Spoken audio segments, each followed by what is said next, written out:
Good evening, Twitch. How you doing? It's January. Actually, wait a minute. Hang on a second. Everything's been thrown off here. Happy public safety outage ending.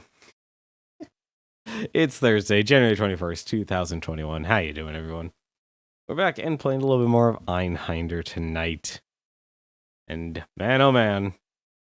This game's hard. This game's incredibly difficult. It is so difficult, I have decided to take the L on this one. And I'm going to be playing this game on easy. For a very specific reason. The game's actually not that much different on an easier difficulty. It literally just determines on how much health bosses have. I have not noticed much, if anything else, that might actually affect bullet speed, but I honestly can't tell. But in terms of quantity of enemies and the enemies' attacks and such, nope, those are all there in spades. Oh my goodness, really? Not again? Oh no. Why am I always disconnected? I swear to God, my bitrate just always fluctuates. It's unfortunate. It's sad. It's tragic. It's really unfortunate. Hopefully this will actually stabilize it. It looks like we're actually good. Those dropping frames. They'll never end. Hey, how's it going, Newton? How you doing tonight, man?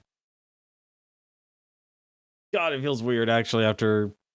You know, the worst part is, like, it's not a blackout. It's not a brownout. I'm used to those two. Like, that's basically kind of what I grew up with. And that's kind of what I expect, honestly, when it comes to, like, the power needs to be cut in your area. It's like actual physical damage to the infrastructure. It needs to be repaired. Makes sense. You know, usually that's like a blackout. Brownout. You know what? That infrastructure, we need to improve it. It's too old. Brownouts are going to occur. Makes sense.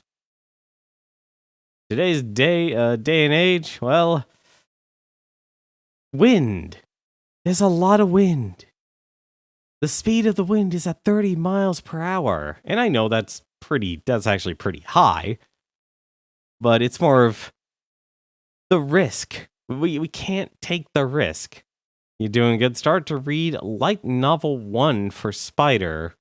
Oh, is that was it So What? I'm a Spider? The spin-off series that goes with it. I actually did watch, the first 2 episodes. It feels like it's a strange, like, yeah, we're going to be cheeky with it, but at the same time, we're also going to be, we're going to have, like, half of it be serious. And then the other half is like, yeah, we're going to be somewhat cheeky with it. Not by much, though. It feels like once it probably stabilizes or it really gets into the plot, it'll be a lot more serious. Kind of like how Shield Hero, it kind of got to a point where it's like, you know what, we're just gonna drop the whole levels and all that stuff. You're not even gonna bother looking at it. It's just gonna be there. You liking the human parts of the book so far? Well, yeah, I mean, I feel like if you have an entire world and you confine yourself to a single area, I think more people are just so used to having everything be so expansive and the potential of where you could go, especially when you make literally the entire class the upper class of nobility. I know some of the characters aren't actually human, but still, for the most part, though, your entire class is literally like, let's see how the elite live. Not the commoners, not the poor. You gotta see how the elite live. The wealthy. The noble. And to be fair, it can actually be very entertaining and such because you don't have to worry about things like, well, what are we actually going to do about money? Because some places, you know, I feel like a lot of those anime series don't... I really just had to attribute it to, like, the reason why those are so successful is that it finds a way to excuse poor writing. Or it doesn't actually set up an actual compelling adventure and such. And it's because you have that novelty on the front of it, you're going to forgive it for not having the depth or not having the, the setup or kind of understanding the world. Fun fact about the Spider anime, the studio animating it was the studio who did Berserk. I gotta admit, that actually for the very small clips I've seen of the more modern day Berserk, I would completely believe that. Because the animation of the actual spider itself, it's not flat. It is like a full-on 3D rigged model that is moving around. And it's honestly actually very impressive. Because that's like what I remember about seeing, like, I've only seen it like once, but it just stood out so well from Berserk, where, not the original series, not way, way back, but like I said, the more modern series was like, yeah, this doesn't look like it was really hand-drawn, it looked like it was all 3D modeled. And if that's honestly a direction like that, if anything, is the direction I don't see many studios going, because that's a very, very in-depth style you have to actually go and devote yourselves towards. Heck, I'm just trying to teach myself how to draw pixel art, so I can actually get some emotes on here and such, because goodness knows I need to do that. And so I'm cracking open Affinity here. It's like, how the heck do I actually make Affinity here so I could draw pixels? I figured it out. It has a whole dedicated pixel persona in Affinity Designer.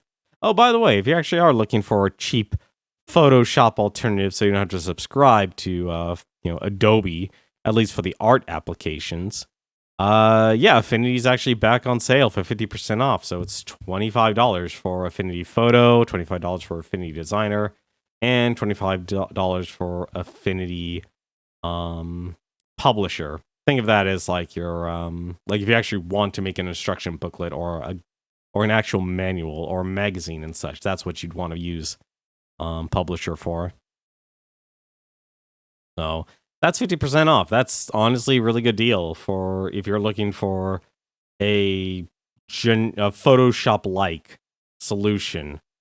I mean, there are, of course, free to use ones like GIMP and Inkscape and such, and you can very much find some really good guides online as well, but it's good to know at least the time where you don't have to subscribe or get like a bare minimum art asset, exists. Actually, if anything, at least in pixel arts, I know there's a lot of applications as of late that have been rising up, has been trying to look like, you know what? I don't know how to draw. I need to actually learn how to make something basic. Let's just draw a circle. Let's make a rice ball or something like that. Really, really simple things. That's important to actually learn. But like I said, tonight's game, we're going to be playing a little bit of Einhander here. Let's actually jump over to our game source here. As you can see, unfortunately, because, well, of that power outage, well, the batteries... I don't want to say the battery is dead, actually. It's not. It actually does work. But the problem was, with the slim model of the PlayStations, it seems like any time you yank out that power cord, that battery is instantly going to forget the time. It's really unfortunate. But for now, though, we're more focused. We're not worried about the time here. We need to destroy the Earth. That's what we're doing. We are waging a one-man campaign upon the Earth here.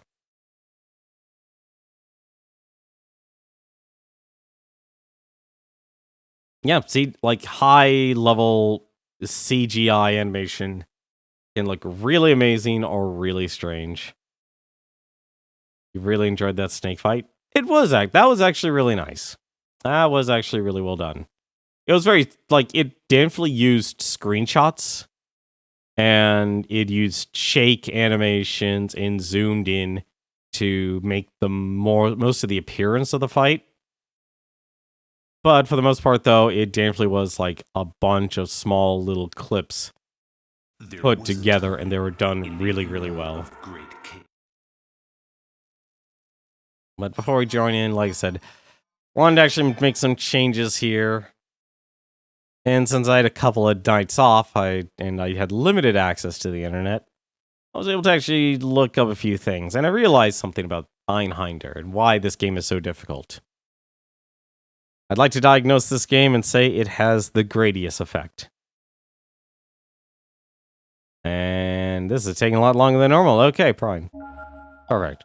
Alright, so I am going to be playing this game on easy. Main difficulty change. I'm sorry, I'm taking the knee on this. This game is brutally difficult, and apparently, from the research I've done, the only thing that is actually different about the difficulties here is how much health the bosses have. So, yeah, I'm going to take easy. Because everything else about the game, the number of enemies you fight and everything, doesn't change. At all. The thing, controller here, I actually made a few more changes here. I'm actually changing speed up and speed down to the other shoulder buttons here. And I realized something. I'm actually going to press default here. This is the default here. Honestly, I pretty much just actually moved everything around because I don't know why. When it comes to this game, I feel like I'm more used to now using my shoulder buttons for firing rather than the other ones here. So it's like, and plus I was getting to points in this game where I realized, you know, the moment I take my finger off firing, I'm actually dead. And the one thing I don't need to change the most is the speed. You're pretty much going to want to actually use your speed as much as possible. So we're going to play this game as easy as possible. We're going for the easy win here. And when I say easy, this is still going to be a difficult game to beat. But there was one last thing, actually, I did learn. So, the Estrella here is literally you have to use the gun pods you find. Then we have the newbie, the beginning ship here, which gives you 2 machine guns, but only 1 gun pod. And I realized the best ship is actually the MK2. And the reason, because it has 3 gun pods, but you can switch freely. Which means you basically have, oh, I don't know, so much more, the potential for so much more ammo to handle every single situation. All hail Faye the Dragon. Yeah, honestly, they did a good job making the dragon look like a puppy, if anything else. I was like, you know, that's not what I consider a dragon. It's like, I'm so used to looking at, like, Breath of Fire. It's like, that to me is my definition of dragon. Heck, I wouldn't be surprised if they went so far. It's like, you know what, let's just turn that dragon person into a dragon girl. It's been done. I've seen Breath of Fire 3 and 4. Half dragon, half human. I've seen it. Well, we do actually get to choose our weapon. I don't know what to actually have us start with, actually, in terms of a starting weapon. I really don't. It actually bothers me here. Like, this will always be with us at the beginning, and I feel like I actually want to use the Wasp. No, let's be honest. I'm torn here between, you know what, it's the cannon. We need something to kill bosses. We need something to kill bosses. It's the answer to everything. If you consider a spider cute, that's your prerogative. That is not my prerogative. But yeah, this game is full on Gradius. Grab that. Let's actually switch that around.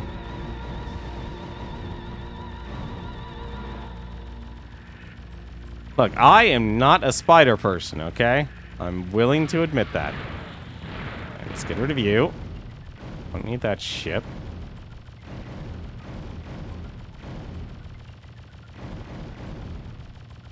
Experimental times of the PlayStation. Come on. Give me that cannon. Oh, shoot. I'm gonna have to get used to this again. Oh. Alright, so X is that, huh?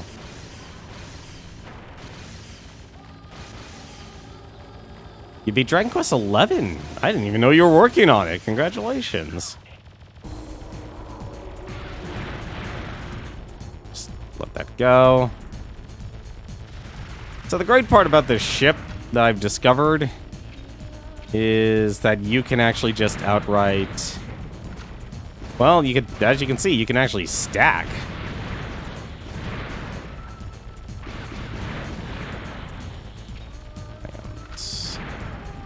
Like I said, this is going to take a while for me to actually get used to again. I keep changing the controls on me.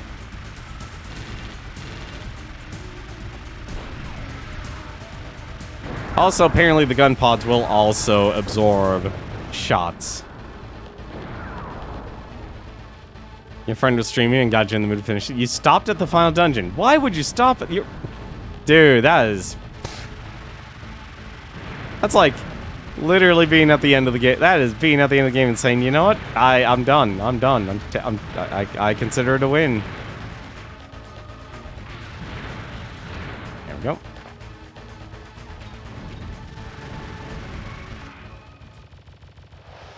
I really wish the game would actually let you... This game would let you stick with what weapon you're using. It's like every time you pick up a weapon, it's gonna swap. It is going to swap.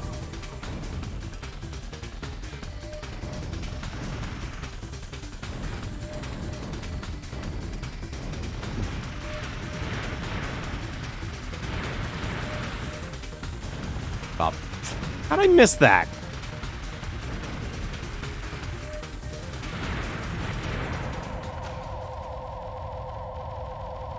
So yeah, like I said, one really cool thing about this game is that if you use the MK2, yeah, you could just stack all of your ammo. And so when you actually need to fight a difficult boss, well, you could just use your cannon or use your wasp and, well, destroy the boss.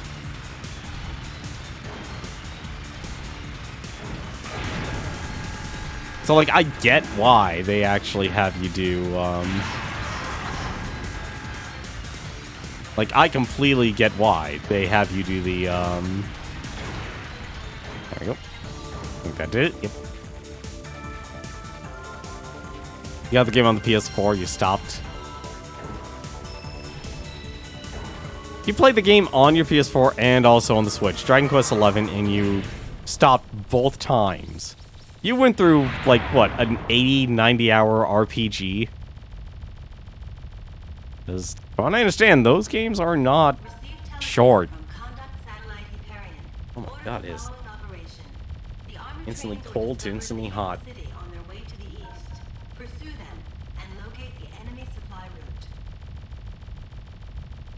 Hey, great, it's remembering my other scores.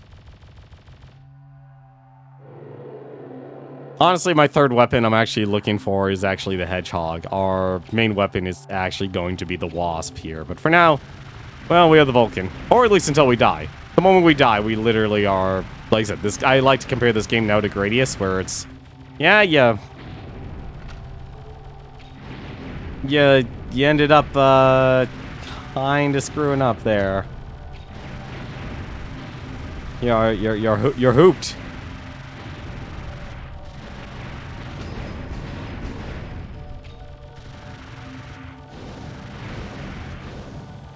The moment you get destroyed, it really actually sucks.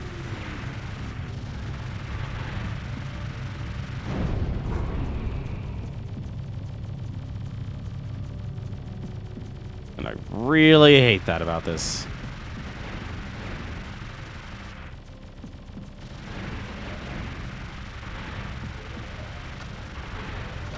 And that Wasp. And that cannon.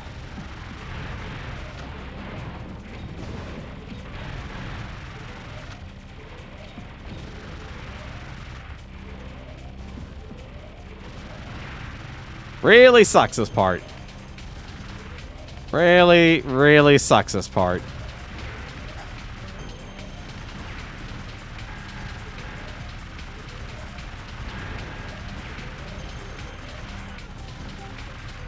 Like, really sucks, because it doesn't actually... Like, that was a perfect opportunity to actually get more ammo. Reason I never got a release in the 3DS version. Dragon Quest 11 was on the 3DS? You know what? Actually, I would believe it, because they literally made a 2D version of the game. Ugh.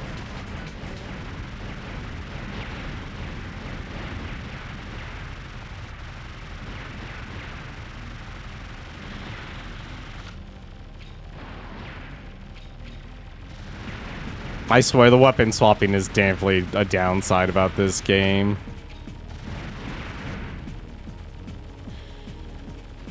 Like, if it didn't force the weapon swap, this game would actually be... I would be perfectly fine with it. I would be perfectly fine with it. But because it doesn't...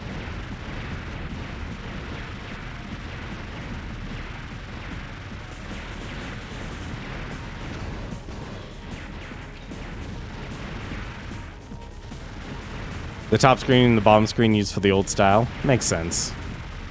There it is. There's our weapon here. And just in time. We're actually just literally running out.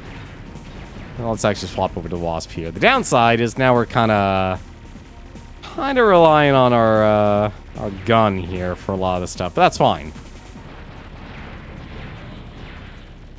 We can use the Wasp. Look how much ammo you have now compared to, like, any other time.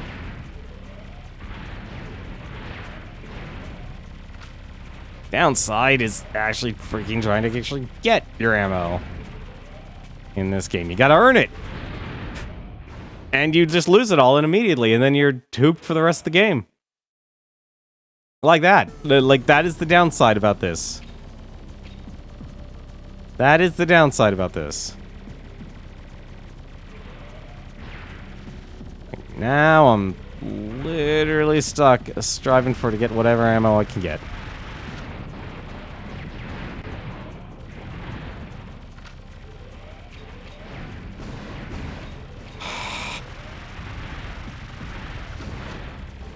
Oh, that...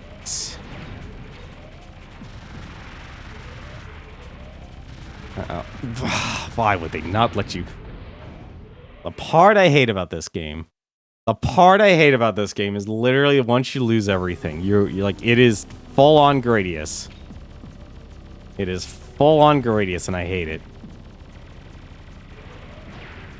Like, that's... I understand now why they made it so... You only get... Come on. Hear that? Hear that? Oh, I didn't want to destroy that. Oh well, it's fine. I now understand, like, why they give the MK2, but this is still... a better ship.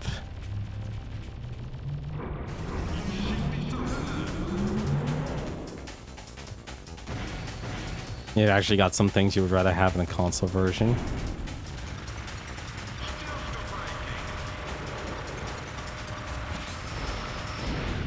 Damn it! Couldn't switch. I should have used the cannon. I was sandbagging. That's the real hard part about this. Like, it's... You really have to actually, like... full-on... item management.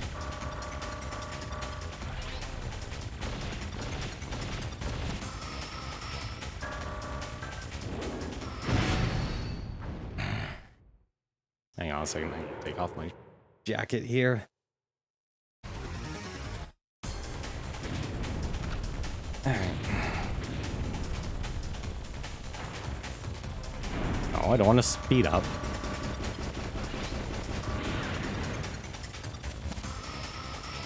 That was literally my entire load there of cannon shot.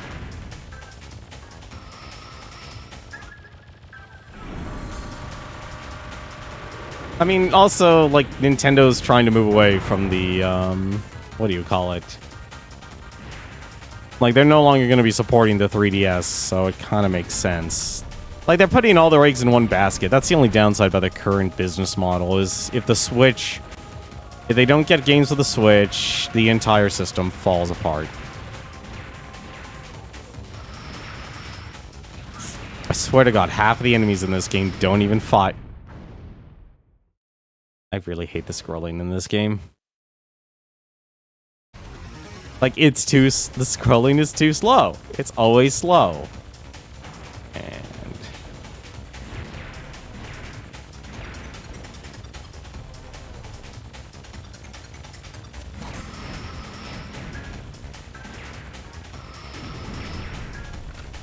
if you wanna... I've got all my controls all screwed up now. I have all my controls screwed up. I feel like this, honestly, like, the ship doesn't matter, and I feel like half the time I feel like I would be better off using the newbie ship. Just simply because I don't have the skill to not die. Like, that's a strange thing to say. It's like, well, just don't die. It's like, yeah, that's kind of how you win every Gradius game. Don't die.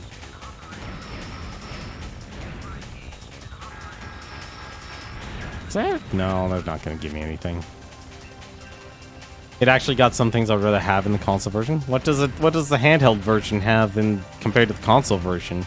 I was gifted, was it Dragon Quest XI? Haven't gotten around to it yet. Might change that this year. But you can't even buy the normal, how to say it? So you know how they actually made it so you could play like the basic Dragon Quest? Yeah, they basically did that. Alright.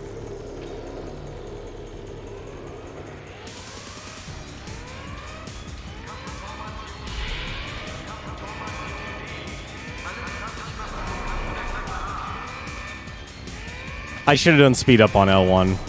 I regret my decision.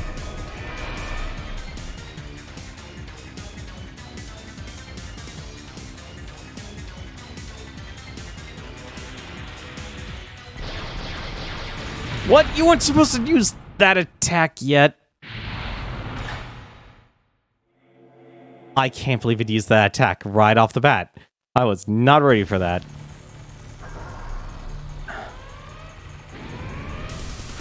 I was not ready for that.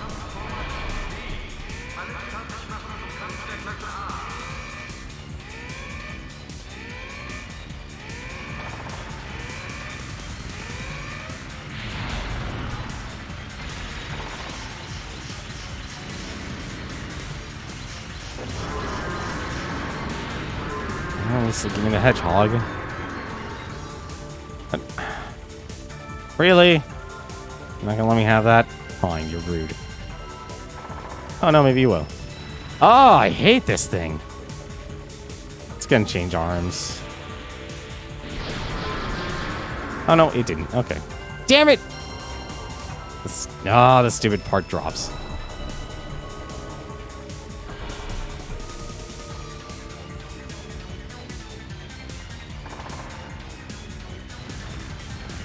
I always find it funny just how quick you can actually kill these.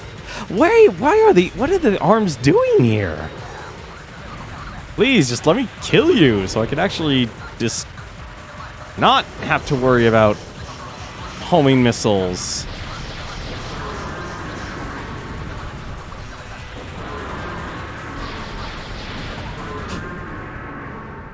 Oh, you can fly through those. A lesson has been learned.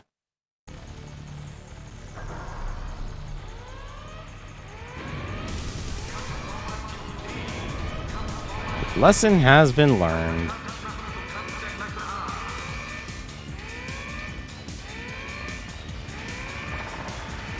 Like I said, game difficulty did not change one bit.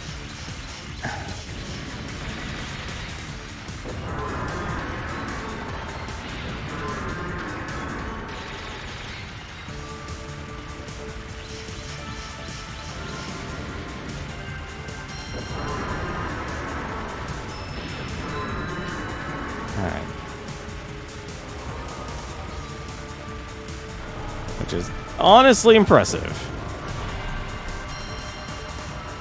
Not even gonna worry about the wasp. Like, look how quick you can actually kill these things. It's honestly impressive. Like, the further back you are from an enemy, the less damage you'll do. I understand why the machine gun, like the newbie ship exists, because the machine gun actually does do a decent amount of damage. The problem is you have to be right up front, in front of the enemy, for it to do the most damage. Artificial satellite space is monitored ahead. Also, one other plus thing, every time you fail, any weapons you find, you can then just bring with you.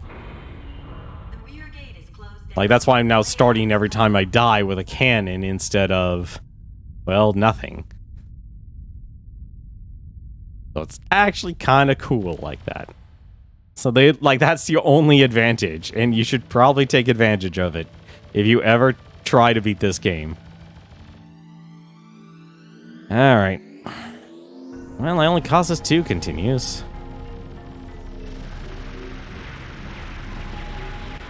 Give me that wasp. Alright. What do you drop? Drop more wasp. I'll take it.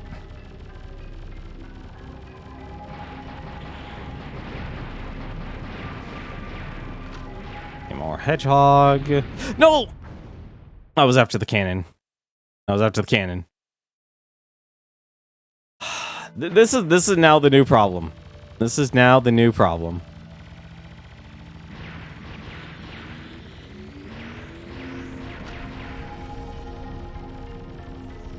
Like now you're just going to be desperate for weapons.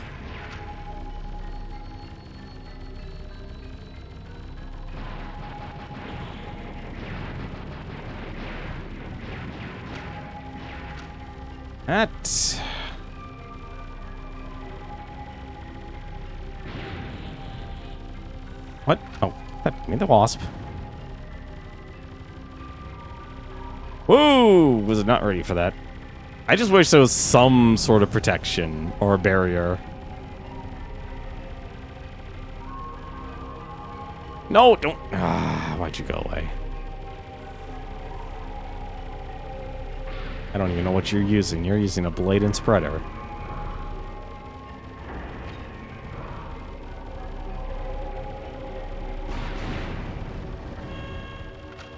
Give me that cannon. I feel like maybe the grenade is, oddly enough, the best weapon to actually use. I mean, you get 30 shots compared to 15. Oh, please. Switch to the cannon.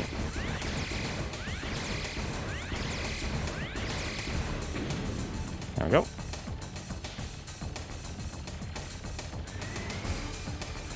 Oh, right, shoot. I have to actually dodge this stupid thing. Oh no, that's not what I need.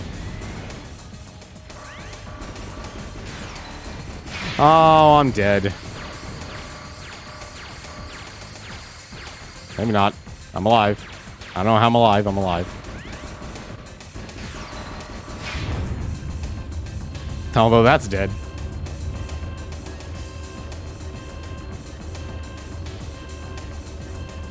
See, this is why I'm playing this on easy. Like, the actual difficulty of what makes this game difficult, did not change at all. It did not change at all.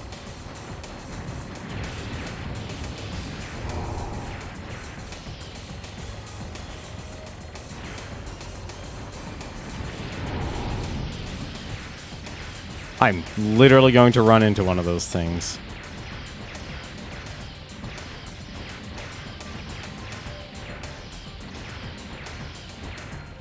Like, I've actually learned to like the hedgehog. I almost killed myself there. Blade, spreader. I'll take you two, though.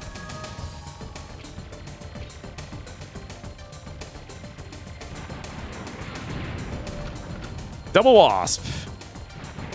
Oh, you damn well bet I'm gonna be destroying that. What the heck?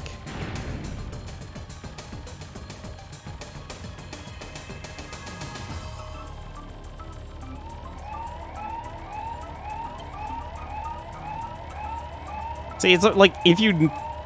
Like, I feel like this game is just on the extremes where it just rewards people who really know how to play the game. I have an assortment of weapons. I wish I could get that wasp. Oh, wait, that's a hedgehog. Take that. Vulcan, no. It's another Vulcan. Cannon. That's a spreader, that's a spreader, that's a grenade. Alright.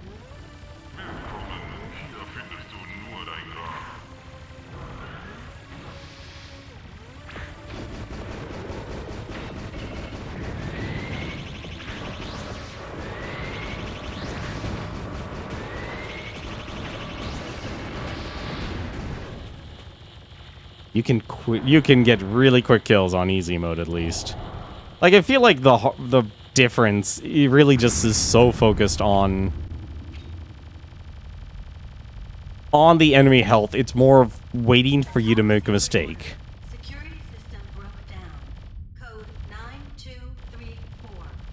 Order the But it's the bosses that's actually... The bosses are, if anything, actually probably the bigger challenge of this game, but let's be honest, you're most likely going to die due to attrition from the small enemies in this game, because, man, they did not change their health at all. Doesn't matter if they die in one hit.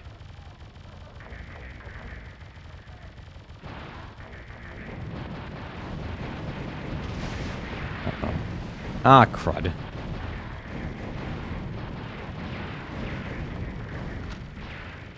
Like this is where you lose me. Because there's so much crap happening on the field.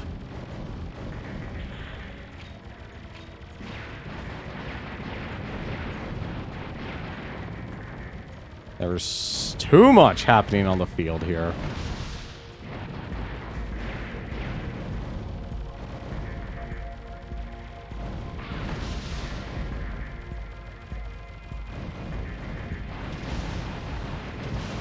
Look at this! I do not know how to not deal with this. Also, like I said, what really sucks is the moment you switch weapons. And this is why I like the hedgehog. I have learned now. Oh no, did I destroy the thing? I probably didn't destroy the thing, did I? No, I destroyed the thing. Yeah, hedgehog's actually good. It is really good. Yeah.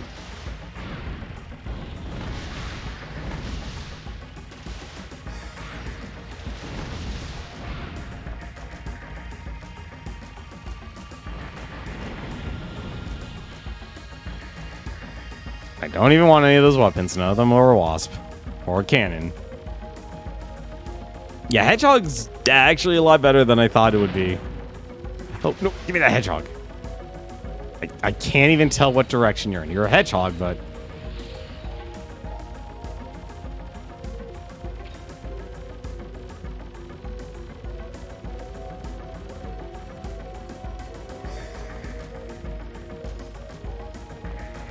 I'm actually surprised we made it through that part alive without losing a life. Because I think, what, we got through stage 5 and we beat... I wasn't able to turn up in time. Well, there goes all that ammo. There goes all that ammo. It's a shame.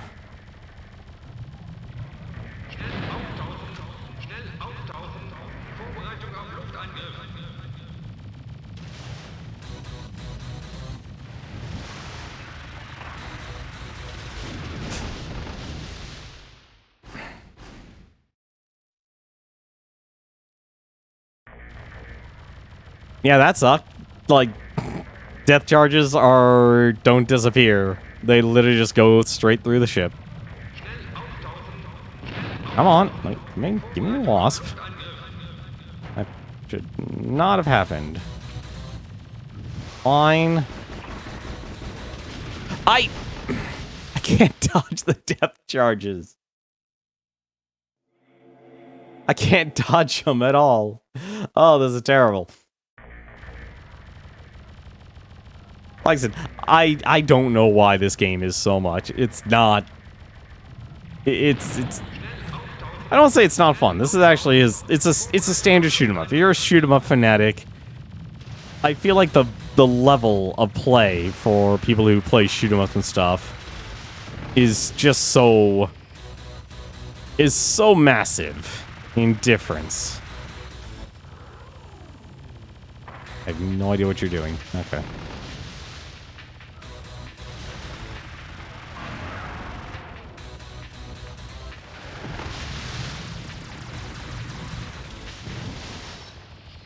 I think this might be the only, like, the boss I actually, want to say I think bullet speed might be slower. And the bosses are a little bit easier, but I still kind of feel like it's not. Like, I know enemy health is definitely lower. I thought he was doing his reaching out arm. Not for full swing.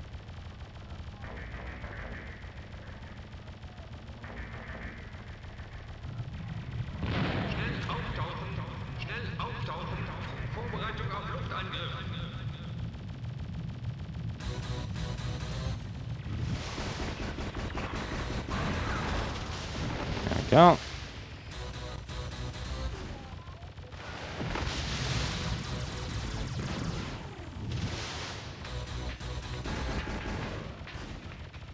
There's my cannon.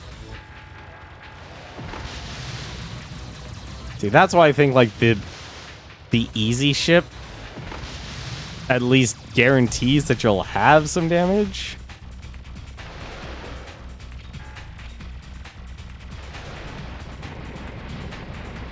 It's not even hitting what I need to hit.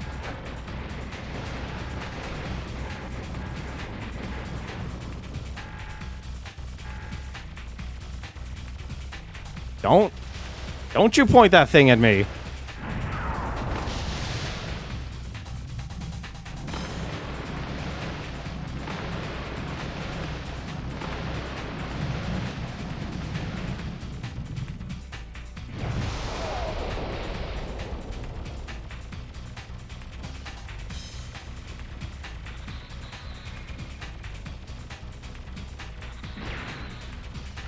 Also gotta remember not to destroy things too early. Alright, let's... I'm gonna go down this time. Hoping I don't get backstabbed as much.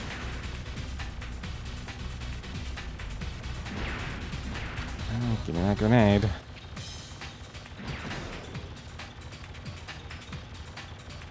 Well, I already know I'm gonna get attacked from behind then. Yep. I was.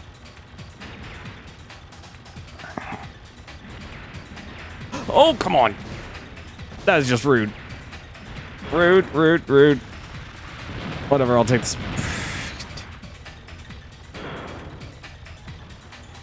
Take the Vulcan.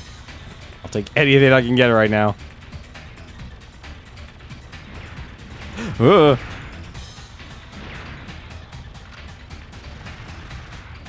Can't be picky for weapons.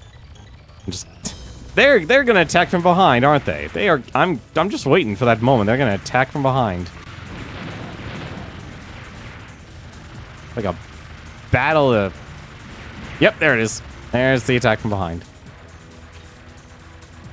Go back to the Vulcan. What the hell are you? Don't you throw your... whatever the hell those are. No, he succeeded. There's an actual mech in this game. Someone actually has a mech.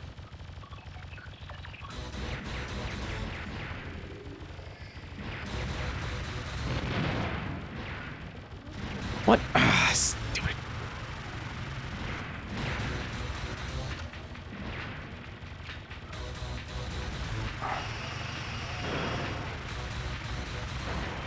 What the? Okay. Oh, you have home missiles. I need you to die. Please stop existing. Thank you. Oh, that was a stage bonus. I feel like whoever played shoot 'em ups, like that was the only game they played. Like there's always such a massive disparity in skill between someone who knows how to play a shoot 'em up and then your average person. I mean, I feel like I could just point to the Toho fandom as like my example. It's like, you know what?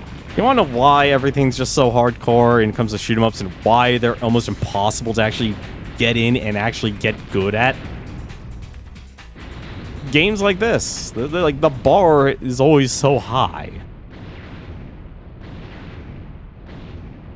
It's hard to actually say like, yeah, this is fair. This is fine. Oh, here is stage 4's boss.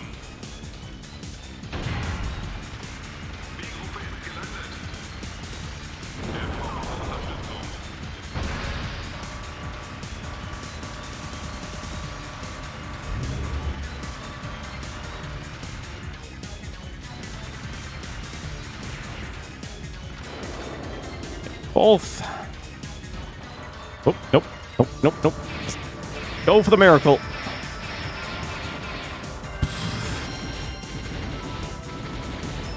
Oh, I am waiting for that. Oh, no, he's dead. Thank goodness. Thank goodness, Grenade. Grenade actually had a purpose.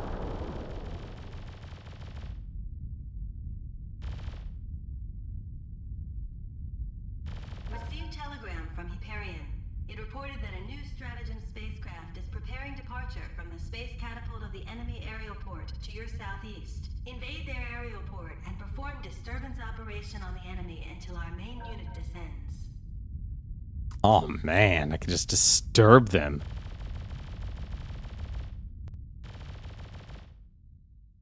Operation Disturb Them. Operation Socially Awkward.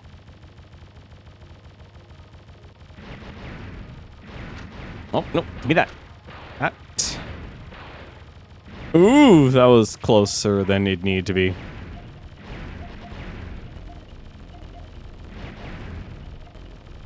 That was too close.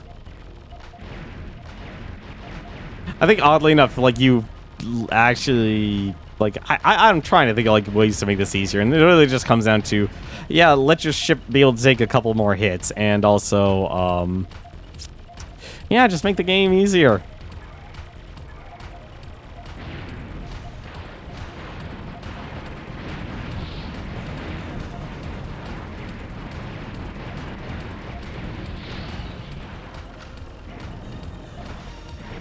Oh!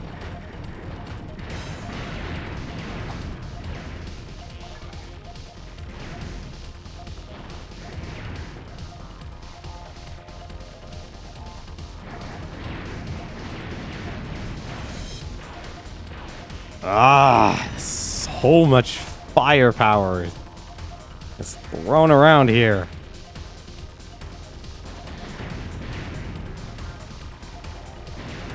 It also doesn't help that some of these things just explode into like landmines. I don't know why it does that, but they do. I actually can't believe I made it through that part without dying. Although we're only a quarter of the way through. Are we at the bosses? Oh, I'm just gonna just gonna stay low.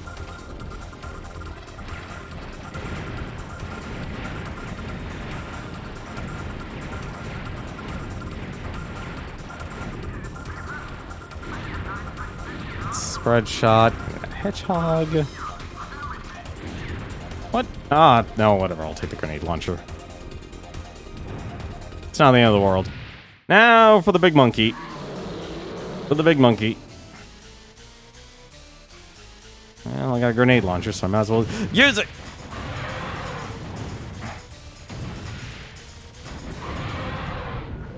I hit him and he flailed. He flailed backwards. For me hitting him with explosions. Only in video games, ladies and gentlemen. Only in video games.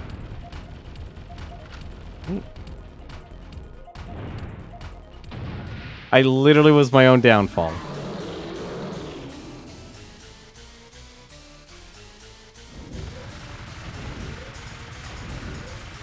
Oh no. No, you leave me alone.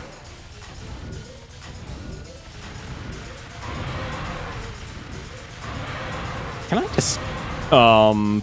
what the heck are you doing, buddy? Oh, really?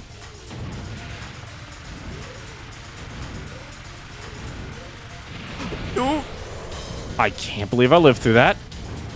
Oh god, that was another missile. Oh, now he's in the background, that son of a bitch.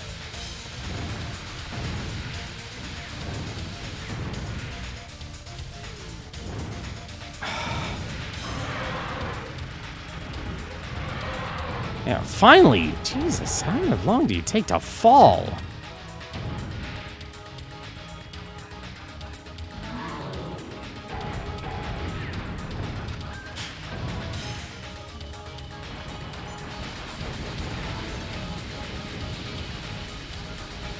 Oh!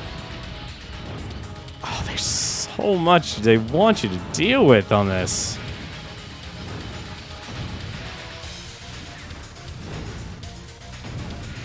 Oh, I got lucky there. No! I didn't know what it was doing. I thought I could fly under him.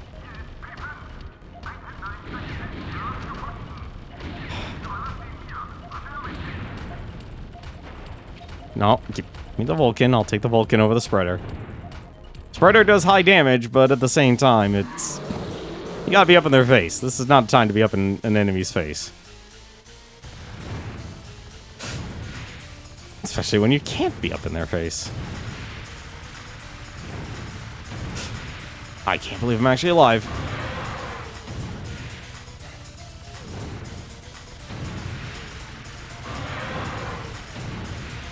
I can't believe I'm actually dodging that.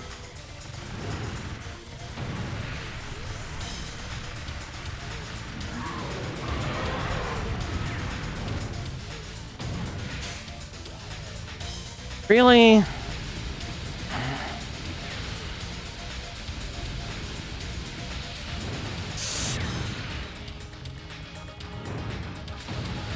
This guy is a pain in my butt.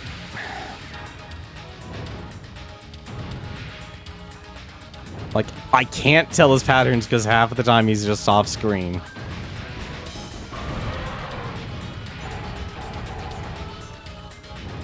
Eat cannon. Like, this was definitely Squaresoft during their most experimental phase. Like, it's so obvious.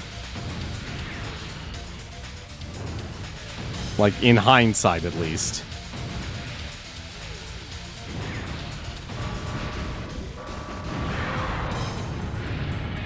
In hindsight. It totally makes sense. This is why, like... Honestly, I feel like the beginning ship should have given you two gun pods. 2 machine gun, 2 gun pods. Like, it would easily be the best ship in the game, but at the same time, it would... Well, at least it might be approachable if you're going to do a one-hit. But let's be honest, these gun pods, they can take a hit, but can't exactly protect you. At least not for long.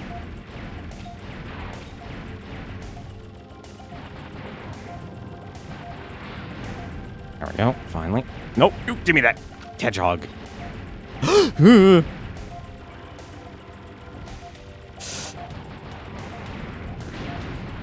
It's not destroying what I need to destroy. I'm actually surprised I'm alive. Oh, now I can tell the difference between those two.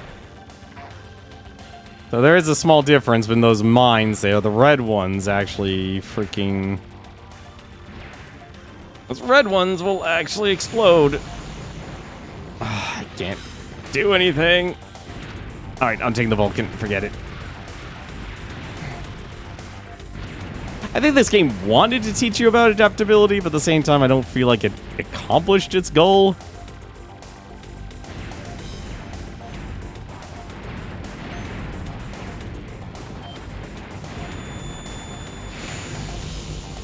Just gonna... Just gonna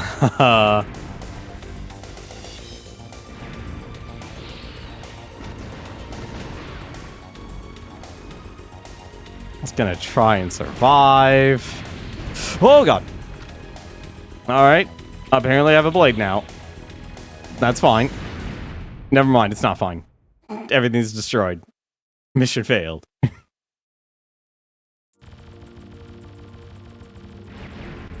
And...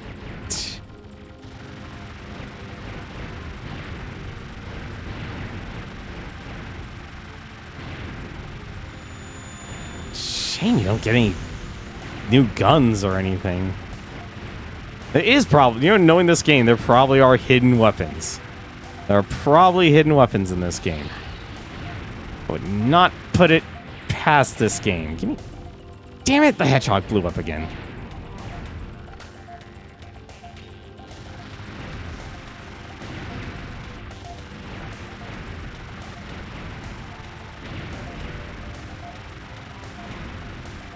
This is why I like Gungeon to me is fair. Like, Gungeon is as fair can get when it comes to... come on, let me have the freaking Vulcan, thank you. Give me that Vulcan. I need it. I need weapons.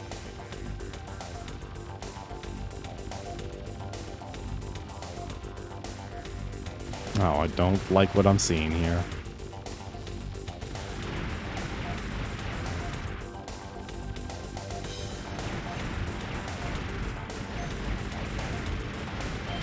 Oh! I walked into a bullet. I flew right into a bullet. I'm mad about that.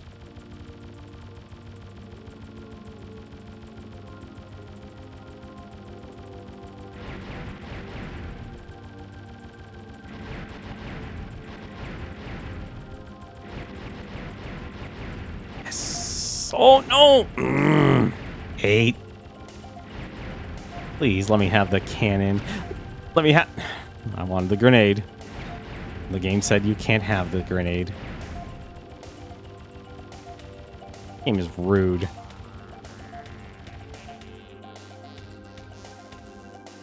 Did I disturb them? That's Operation Disruption.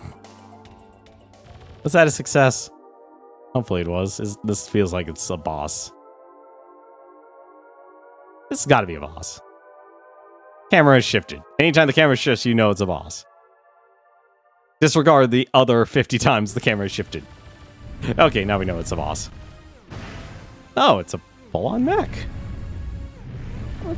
Oh, God. Give me that cannon. That wasp. Give me that Vulcan. Oh, God, that's a lot of firepower he's got. Oh, that's scary as all. Oh, God.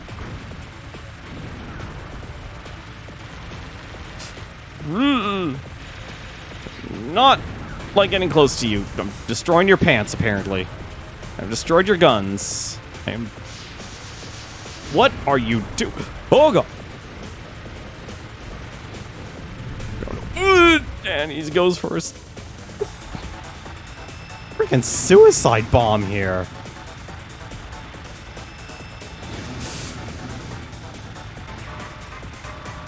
Oh God, I haven't even gotten to the core yet.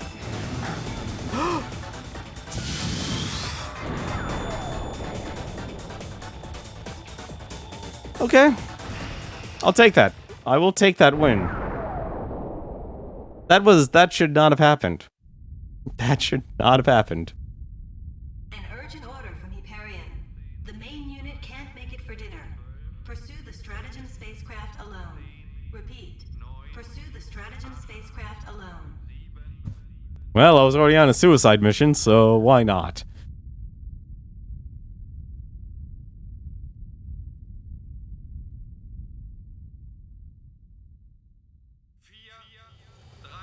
Ooh, movie.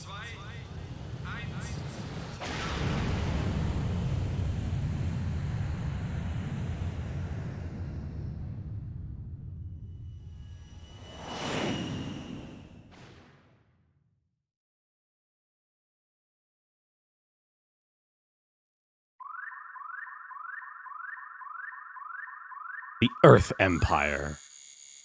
I need to destroy rocket boosters. Okay. Alright.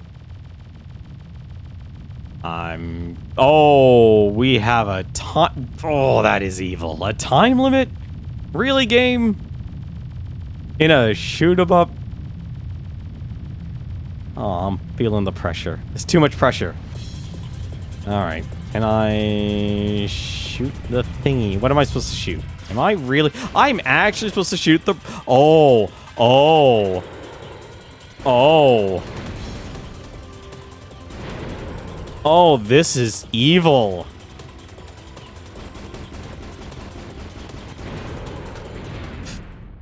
Oh, that is evil.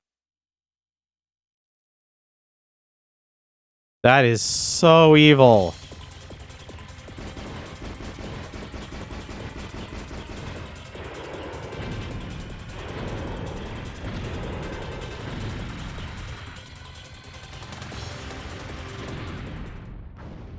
You can collide with it at the bottom. Why?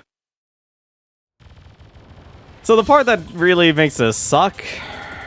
Well, not only do I have to destroy these rockets... I also... The actual hitbox of these things, incredibly tiny, and it's in constant motion. Because, you know... Really? Really? Alright, whatever. Will reach critical altitude in 2 minutes.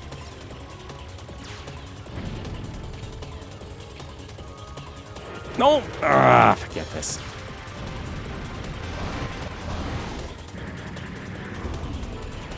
Give me that.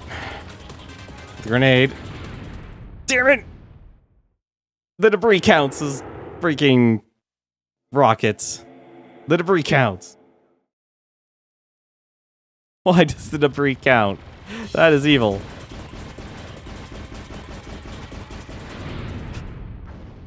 I really hate. This is so bad. It's so experimental. To me, like, this definitely is not aged well. Like, I constantly have to actually move up and down in relation to the ship. And that's driving me nuts right now. Come on, dip. Give me some weapons, please, game.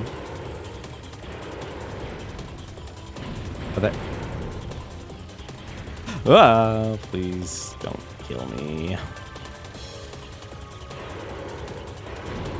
Will reach critical altitude in 2 minutes.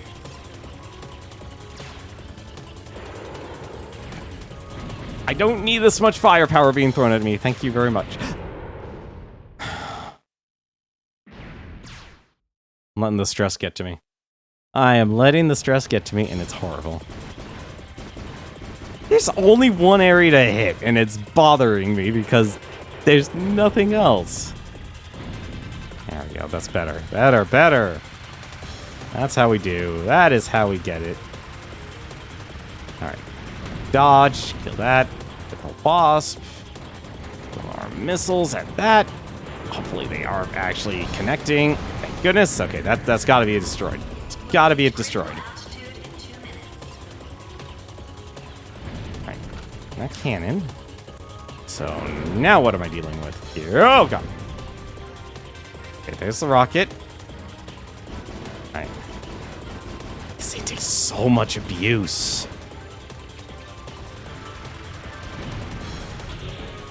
What the? Alright, that works. The blade. Count on the blade. The blade will save us all. Hopefully. Please, blade, save us all. Not save us all. But the grenade launcher. Oh my god, did we get it? Oh my god, I think we got it. The counter stopped. We did it. Oh, that is so stressful. Is that it? Of course it isn't. It's never it. Oh. Well, shoot. I really hope that was actually the mini-boss, and this is the final boss of the game. I don't think it is, because No, we're on stage 6. There's 7 stages. That's what the guides... Oh. Hello, satellite. You look like a pain in the butt to fight. I'm gonna blow you up with this grenade launcher. Or maybe not. Now, Vulcan, give me... Well, so much for that.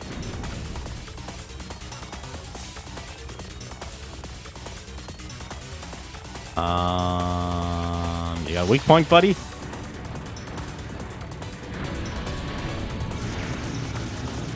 Oh, God.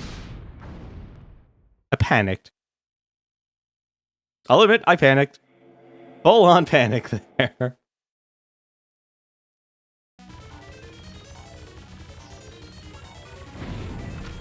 That Vulcan. That cannon. That wasp. Alright. Oh, right. Can't actually. Alright, the moment you turn flash, I'm gonna blow you up. I do. Oh, I don't even know where your weak point is. Oh, just fire all the missiles.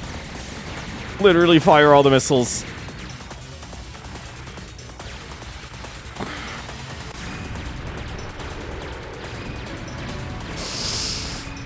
How did I live through that? Why is there a homing bullet on there?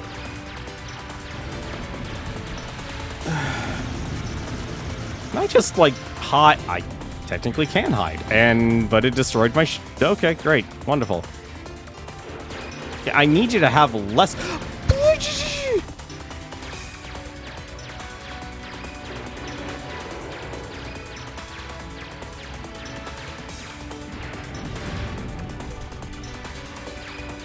I don't even know where the core is.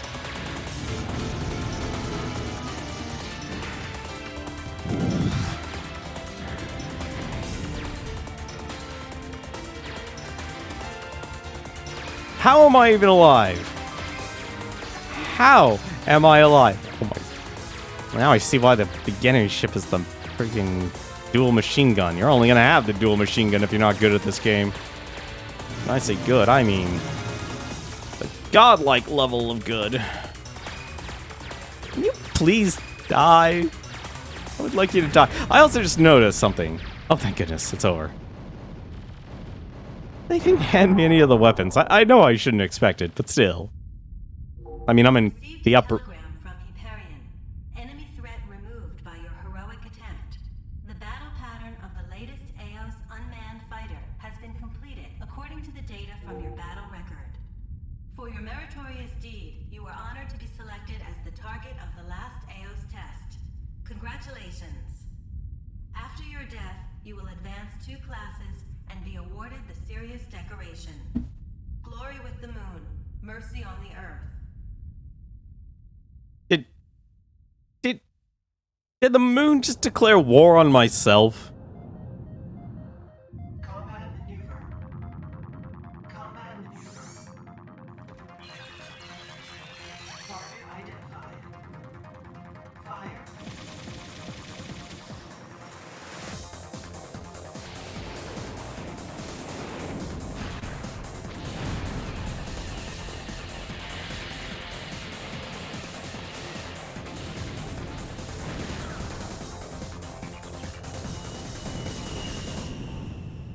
I'm not going down without a fight.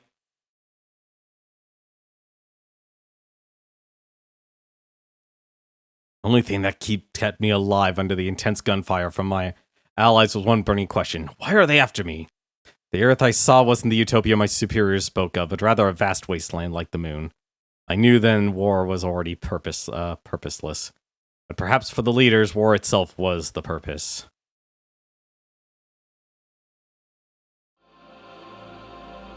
Apparently it took me a month.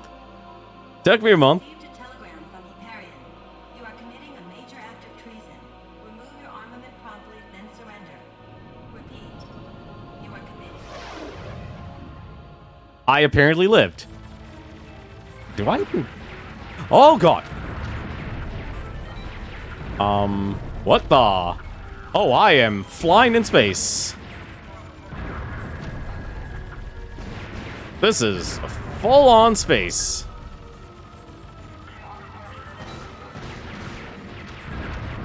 I will take all of your wasps. Thank you. Oh my god, this is...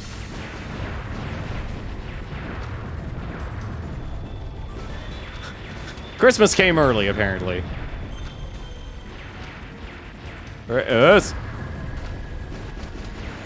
Gee, I wonder if I'm gonna need cannons.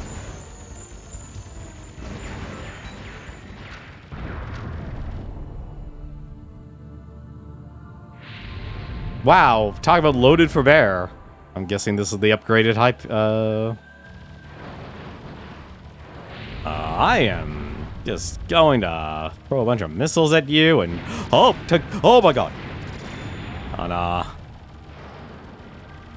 I can't even tell what's happening anymore.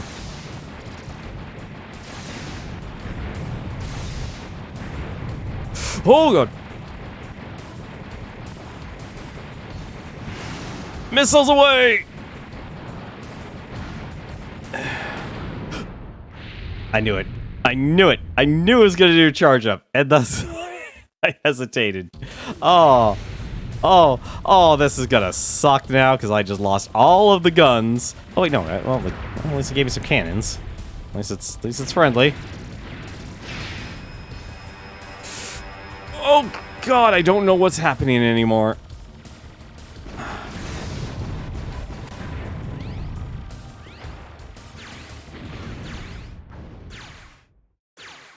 Hallelujah. Wait, I thought it was hallelujah. Nah, it doesn't matter. Potato, potato. Oh, give me those cannons. I need those cannons. We're gonna blow them up sky high.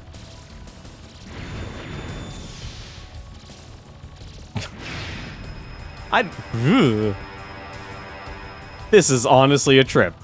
I don't know what's happening. Apparently I destroyed something. Ah!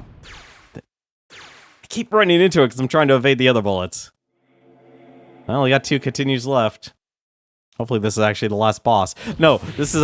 Oh god, I just realized. No, this is probably a mini-boss. This is probably a mini-boss. Oh, this is gonna suck.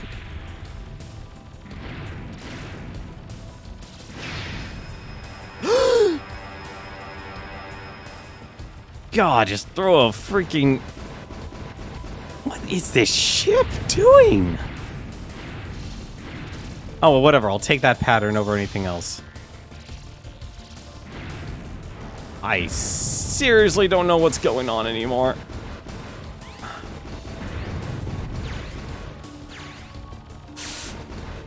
Oh, wow.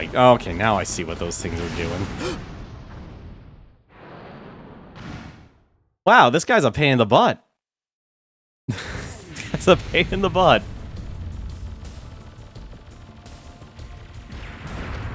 This game is clearly... Like, it's awkwardly designed because of the ship. Well, I didn't dodge that Kamehameha.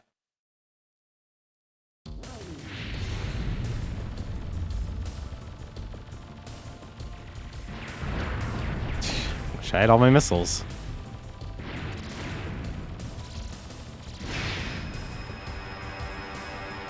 The worst part, you can't even see the attack coming.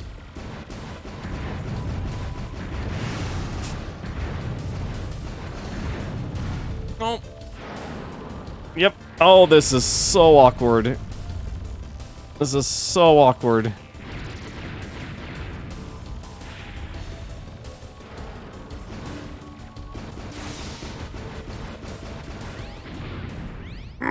This is such an awkward fight because there's so many different attacks.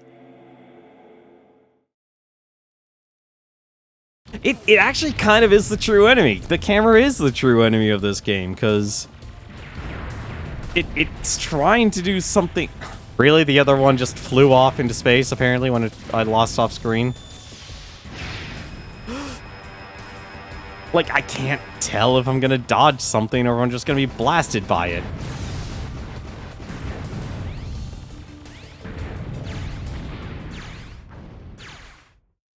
Like, that's the attack that's going to get me every time, because it fires two types of bullets. One's a homing, and the other one is a, just a straight, well, they're both homing, actually. That's the worst part. They're both homing.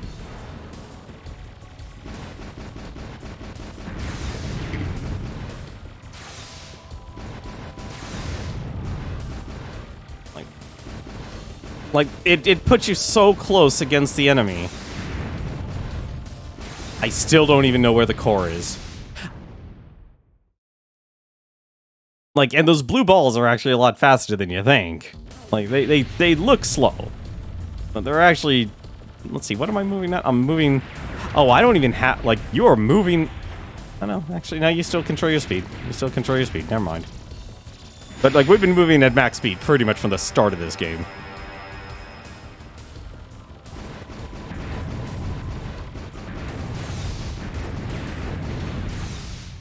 I don't even know what killed me. I don't even know what killed me. Let's continue. This is it. This is what we got. Last two. This is so brutal.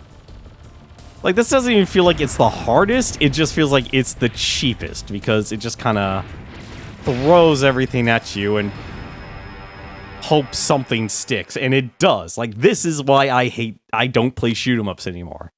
I don't play shoot-'em-ups because they're so alienating to players now. Like, you either are a pro at it or you're not. And it's so binary. It's just not fun for the most.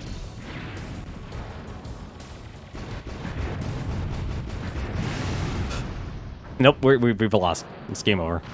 I think we have one more life, but there's no way I'm beating this. There's no way.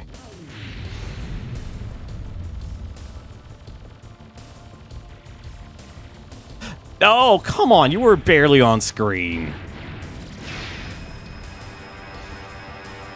This is me moving at max speed, too. So, like, so the whole point of even actually having speed in this game, completely irrelevant. Completely irrelevant. And it's clear that there still is a ceiling in this game. There's still a ceiling. Game over.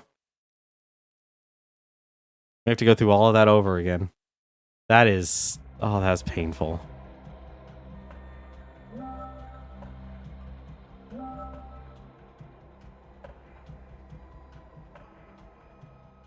This is such a brutal game.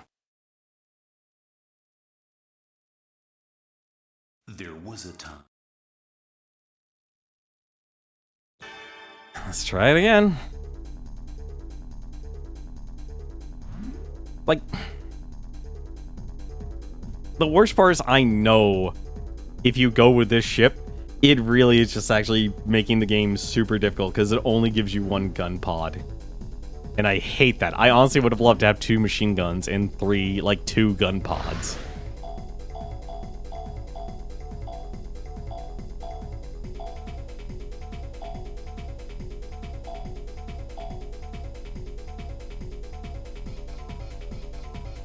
You know what? The game throws so many cannons at you. I want to go with something a little bit more, with a little more beef. Give me that can. I'm gonna try the grenade here. I'm not gonna keep the grenade over everything else, but it feels like at least if I'm going to go in a fight, I can at least spam out a bunch of these.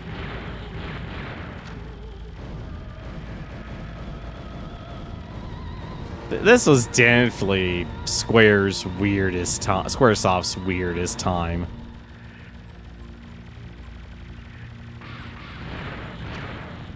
This was definitely their weirdest time as a game developer.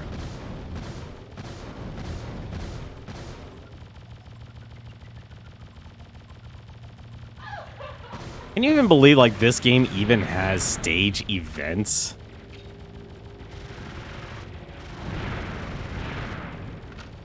That...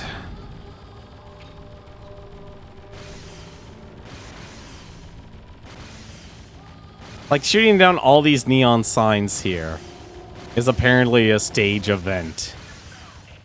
Yeah, you got a stage bonus, and apparently if you do well enough...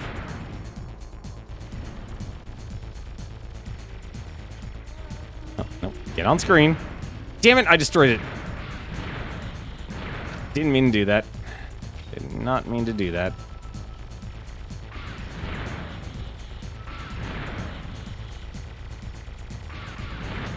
God, that takes so long to destroy.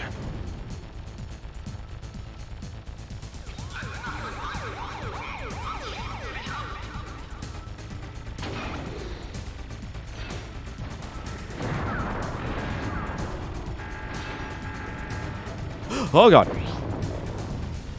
Never knew you had that type of gun. Goodbye. It's like you do everything you can just to collect as much wasp ammo as possible so you can just spam, like spam that through the stage.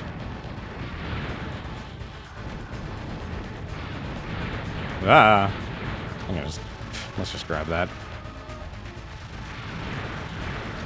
Like, if you can, like, it works really well. I feel like it's just such a strange strategy. It works, though. Like, I know the strategy of, like, just stockpiling your wasp and cannon ammo. Your camo ammo. Perfect. You know, just paint everyone green. Different shades of green. Alright. Now, go back to Vulcan. I can't believe I'm actually alive.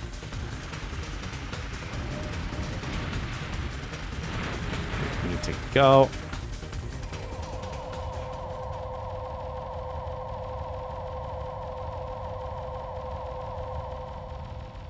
Oh, I hate how we were so close to the end.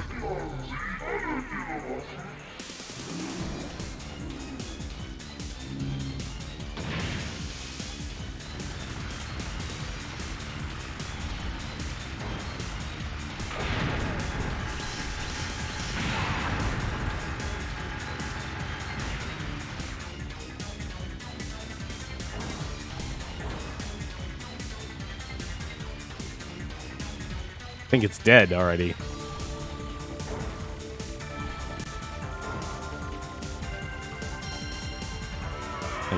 Yeah, it's already dead. It's been dead for a while.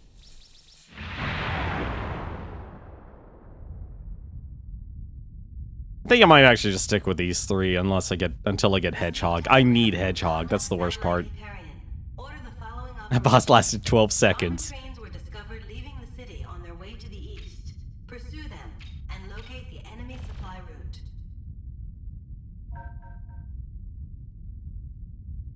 Hey, that's a big difference.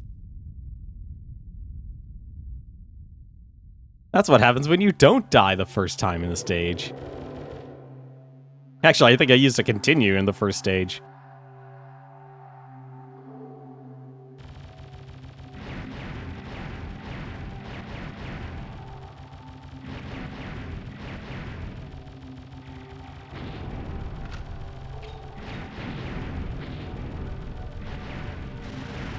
Alright. Clearly need this.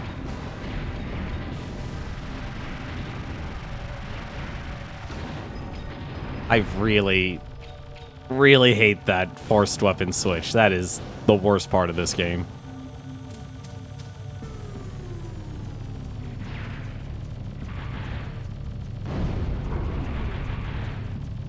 That's easily the worst part about this game, because you're just like... You're used to fighting one specific way, and then it just all of a sudden changes on you. Also, it doesn't help. This is pretty much how you're gonna get your ammo.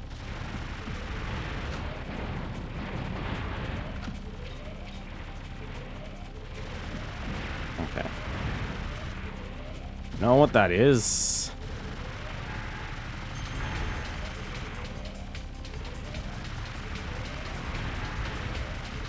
No! Ah, damn it. That's such a tight area, too. Like, if it just lets you go a little bit further back, you could actually destroy everything and then get more ammo. I mean, I know it's not going to do me much good, because, well, I'm going to die at some point, making all this ammo completely worthless.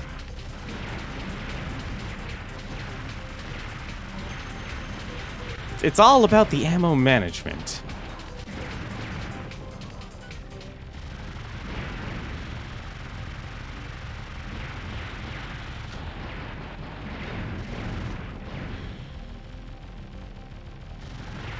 Like, this is definitely the ship they want you to use.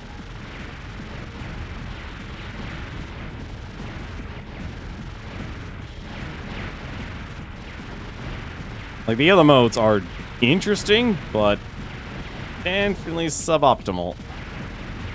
Look how much cannon ammo I have now. Oh, there's my hedgehog. You know what? I'm gonna wait. Actually, no, forget this. Just let's start using that wasp ammo.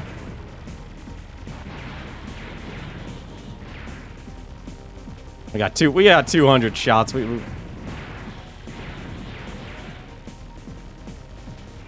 I know, exactly. I can cannon the cannon. You got it. The only problem is I need to make sure I don't actually get myself destroyed by cannons like that. Like that. There goes all my ammo. There goes all my ammo. That's what I hate about this game. You lose everything. It's the Gradius effect. It is a full-on Gradius effect, and I hate it.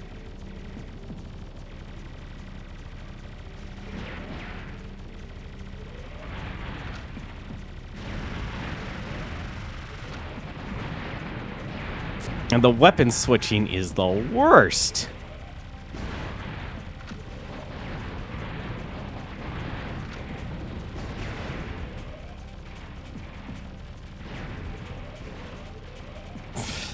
Well, I can't do anything now. Because look at this. Look at this.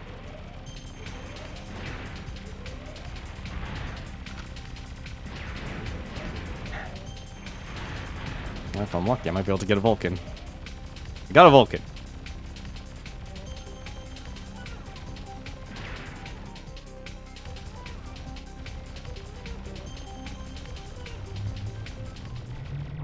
This is the boss. This is the boss.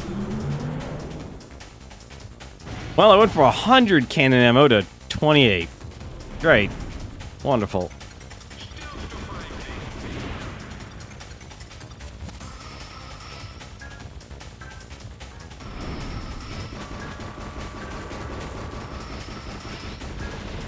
Destroy something. It still wants more.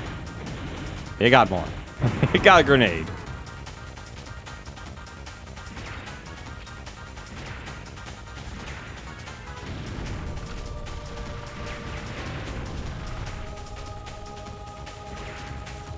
One plus side, you at least like the rate of fire for the cannon and wasp depends on how fast you can actually mash the button. So at least getting any more ammo, it's actually nice. On to that.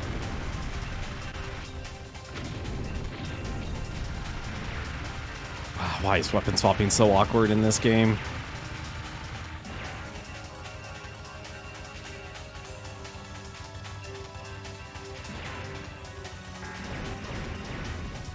Huh?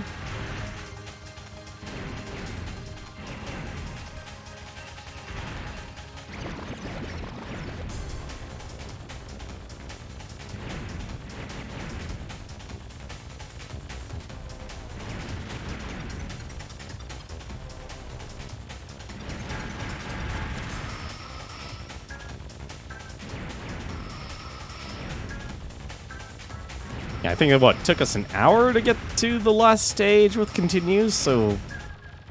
Man, you could probably beat this game in like 40 minutes if you do a perfect run or something.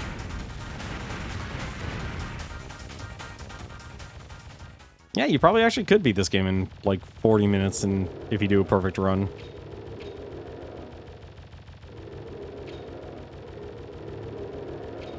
Do I want to sandbag, or do I want to just blow this thing up? I want to save... Let's be honest, I want to save my ammo.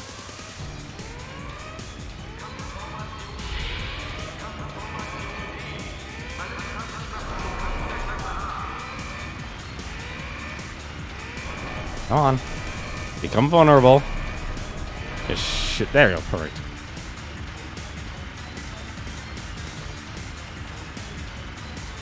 That is maximum damage. And then we lose everything. That was maximum damage. That was maximum damage for the machine gun. And then we learn, hey wait, the machine gun doesn't do any damage.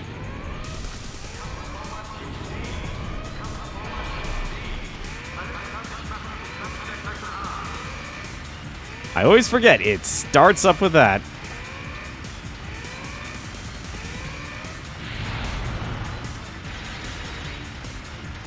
Oh, that's annoying. There, finally, actually evened out.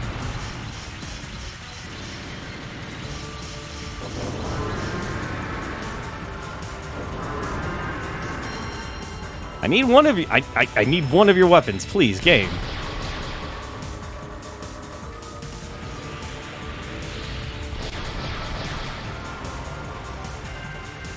Yeah. Just wanted a gun. Fine, forget it. You're done. I wanted a gun, but it wouldn't give me a gun, so forget it. We're leaving. I'm not happy. God, imagine collecting 1,000 grenade ammo and actually living to use it. Artificial satellite space is monitored ahead. Based on high energy reaction. I feel like that's why they say you're a suicide pilot. It's like the only thing that makes sense to make a shoot 'em up as excuse to like say it's hard as nails. Yeah, you're not supposed to actually come back. You're actually the actual ending of this game is that you die.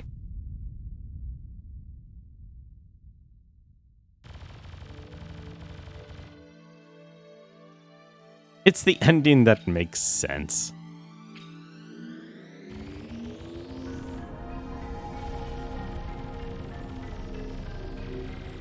You know, the more I think about it, like the... I mean, that...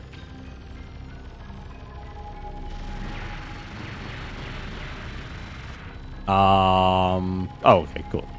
I was gonna say, like, can I not pick that up? Whatever the heck is dropping. Oh, crap. I should probably just fire these. Nope. Give me those.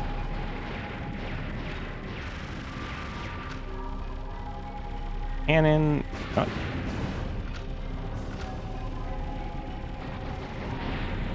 You know what? Actually, I'm gonna keep that grenade launcher.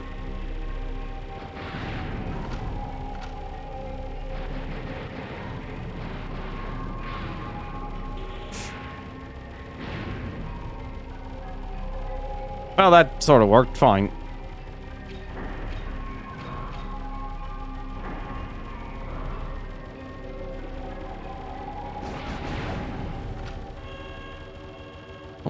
Get you, Vulcan. I will... I want my wasp and I want my cannon. I want to be able to actually use them, too. Oh, shoot, I destroyed it. Oh, whatever. Ugh. I like it that's, like, little damage. Oh, right, forgot about this part.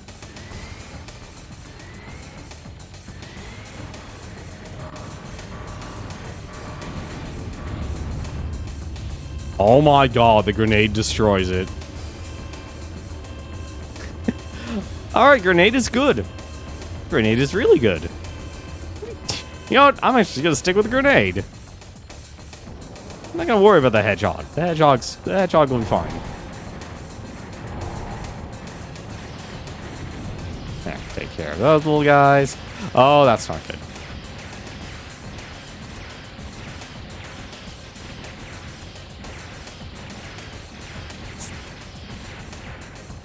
Come on. Where's my goodies?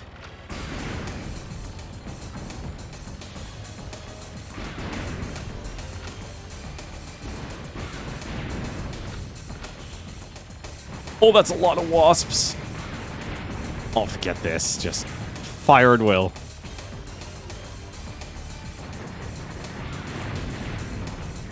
Give me that grenade.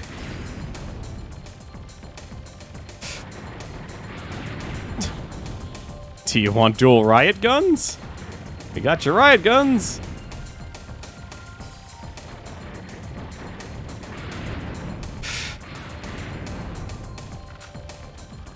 That's a lot of wasp ammo. That is so much wasp ammo.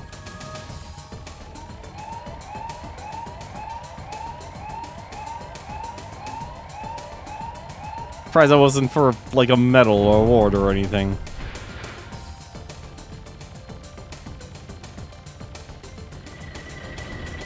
Blade, riot, wasp, I'll take that. It's a hedgehog, it's a spreader, it's a Vulcan, it's another Vulcan. That's a cannon, I'll take that.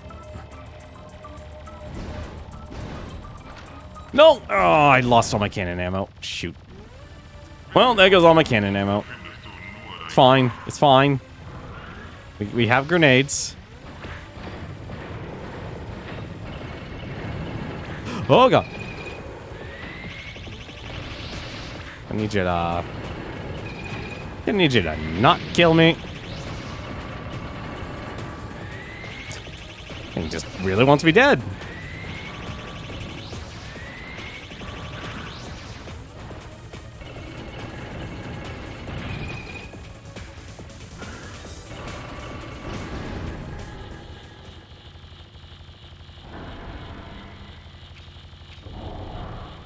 Alright. Well, we got 291 wasp missiles. Plenty of spamming power for this next part. We will use all of the missiles. Security system broke down. God, I would not be surprised. Like, a perfect playthrough. The person probably has like 1,000 wasp missiles. Nuclear reactor in the enemy base and destroy it.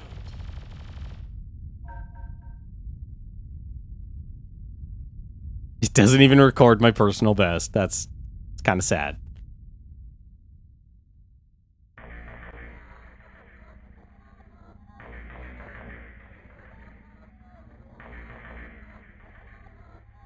Alright. Again, launching the missiles! I probably actually could have used that hedgehog, now that I think about it. Damn it, no! Stick to the wasps.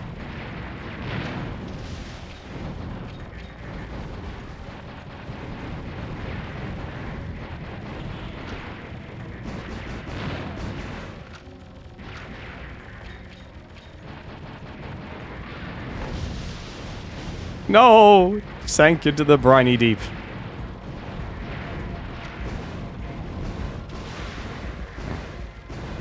What the?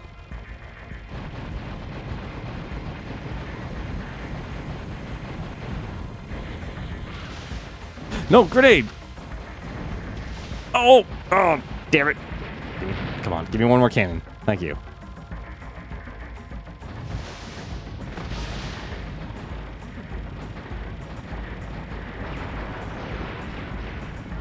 Alright.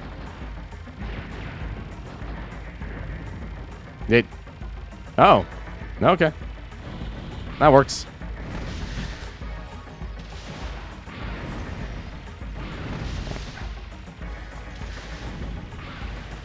Ah, well, so much for getting that.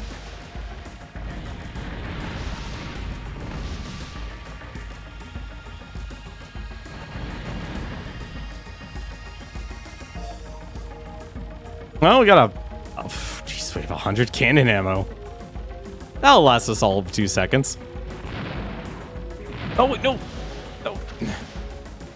Don't even know how to hit those guys, but alright, it's cool. It's fine. We have 100 cannon ammo for some reason.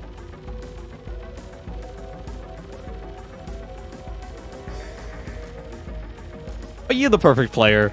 Then Einhander is the game for you.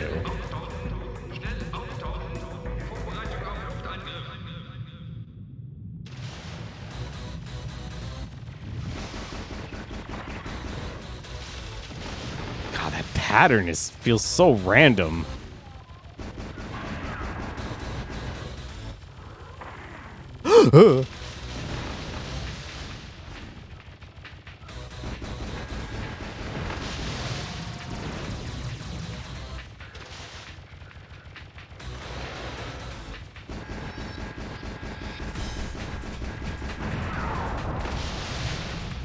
Look how quick you can take them out if you actually have the ammo. This is the part I hate about a lot of these shoot 'em ups. It's success only rewarding success. It's like the meanest style of reverse difficulty curve I could think of in a game. I'm just gonna stick with that down path. That down path worked, sort of. At least sort of. Oh my god, there's too many. Hey, thanks for subbing, Secret. I am going to lose this gun pod. Because there's not enough room in this place. How you doing, man? 9 months indeed. Geez, between, like, you printing board and stuff, like, it's a shame you, like, I know this game, like, oh, not this game. I know you only get one emote slot. Oh, God. Oh, you're not dead yet.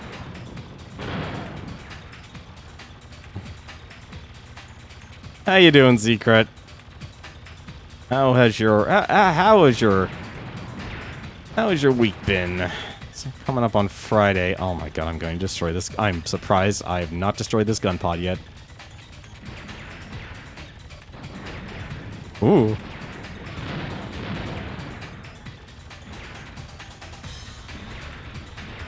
I am also surprised I haven't run into anything.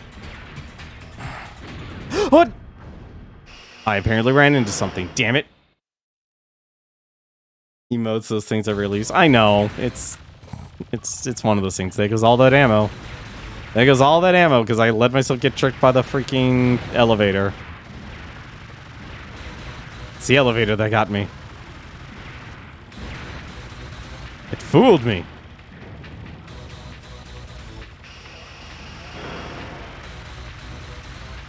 Out of my life!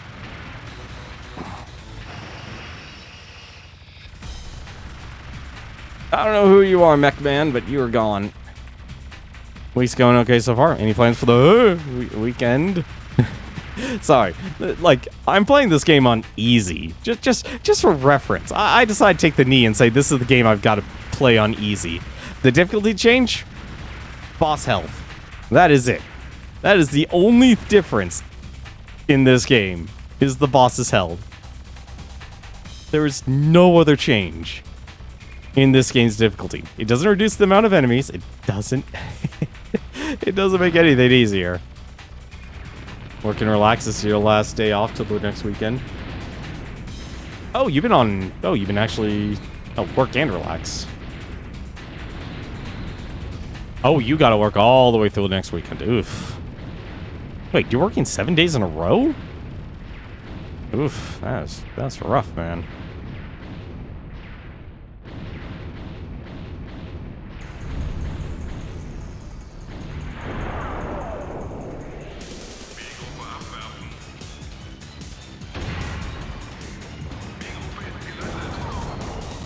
Yep.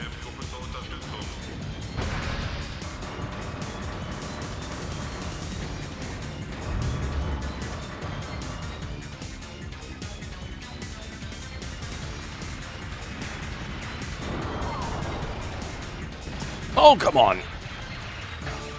The hell are those things? Whatever, you're done. Today's your day off, then the next one's next Friday. Fine, only 5 hours next week, a total of 25. Okay. You know, honestly, I wish we were at a point of society where we actually said, you know what? Why not let people just freaking work 20, like, I feel like working 25 hours is like that weird sweet spot. Working 5 hours a day. Like, it's strange, like, it's such a strange shift in productivity. It's like, you got a person there for 5 hours, you're gonna get that 5 hours of productivity out of that person. You have them work for, you know, and I put this in quotes here. Oh god. 8 hours? Yeah, you're not gonna get 8 hours of, you're not gonna get eight oh, I guess that. You're not gonna get 8 hours of productivity from your average person. Like, what the heck is H? Oh, it's the hedgehog. I don't need the hedgehog. I honestly think the grenade is better than the hedgehog now. Like, the hedgehog still has its purpose. This is definitely what the boy can do. Assuming I can actually hit anything.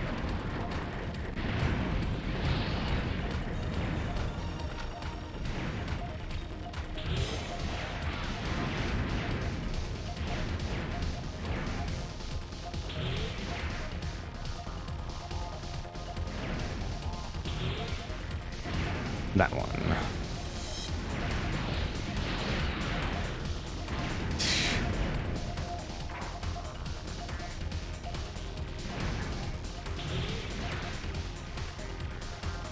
Oh, nope, there's that horrible exploding one. Never mind, that wasn't the horrible exploding one. I'm actually surprised I could survive most of that.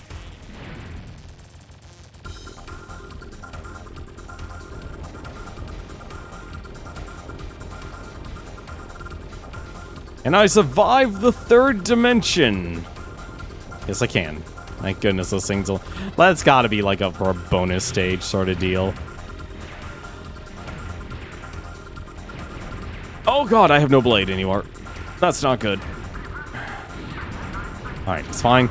It's fine.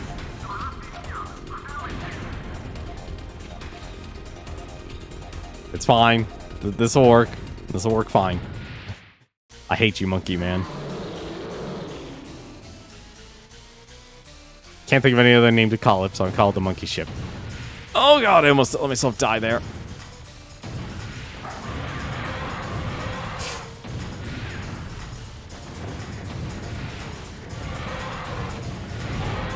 Fall down.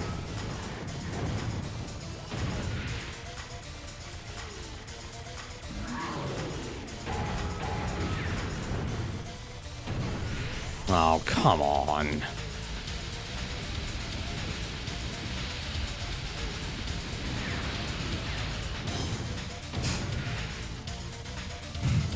Alright, have yourself a good night, Newton.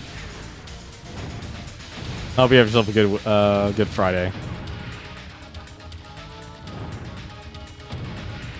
Can I scan?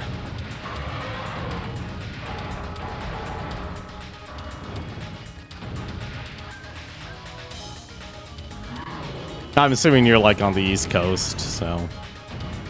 Oh, shoot. Oh. Destroy that. Destroy that. Oh, I must have destroyed his electric gun. Sweet.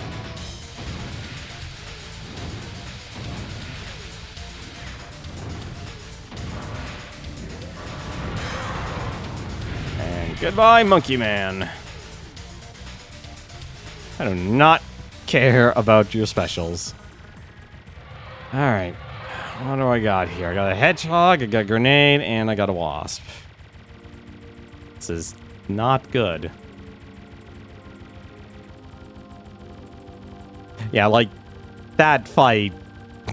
I'm surprised, like, I should be glad just how short those fights are, but at the same time, man, oh man.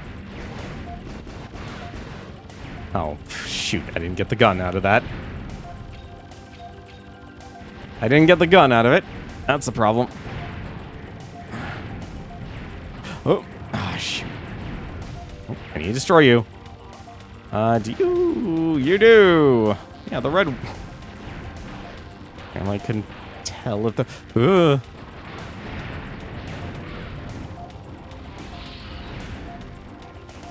why does... thing is so evil.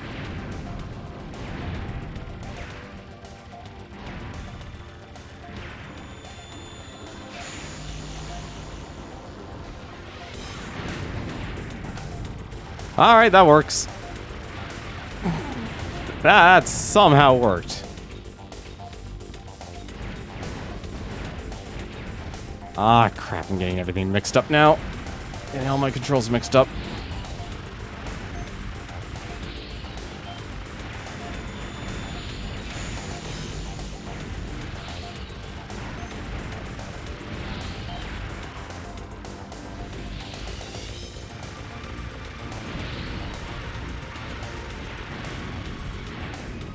I got to actually, I think, what I think is the final boss of this game. Because I think it was. Kind of guess it. Just kind of.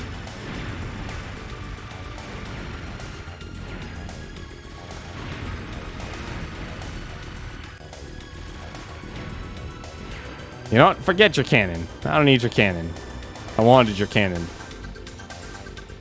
I could have used that cannon, actually.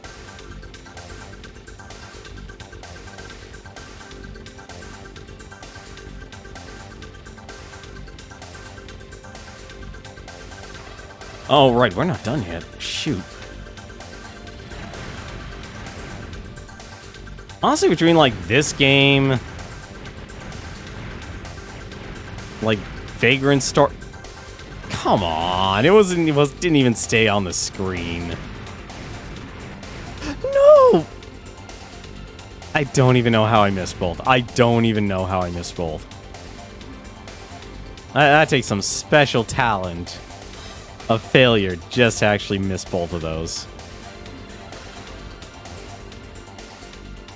Alright, stage 5's boss. You know, I just realized I don't think we used to continue yet. We have definitely... No, I think we have. I think we have. We've definitely died. We have definitely died. Continue, though, that's the debatable. Alright, let's see what damage we can do with this against this mech again.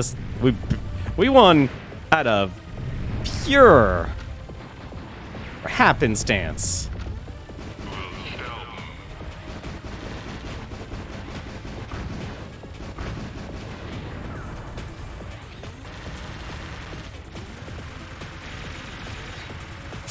Whew. Oh god. I don't remember that ramming attack of his. That machine gun's annoying.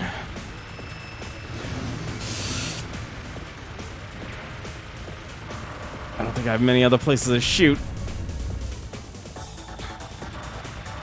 Oh, right. I think got him. Oh, thank goodness I got him. We got him with a Vulcan. Oh, thank goodness, that guy's a pain in the butt. That guy looks like he's be a lot harder than he should be. The main unit can't make it for dinner. Pursue the stratagem spacecraft alone. Repeat.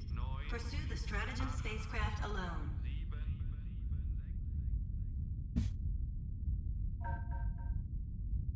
And now for the timed mission.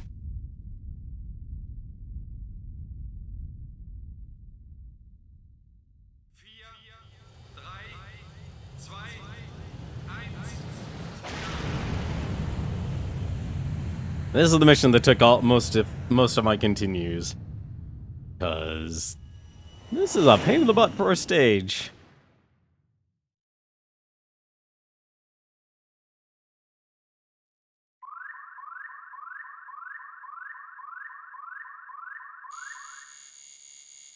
We gotta destroy both of those rocket boosters.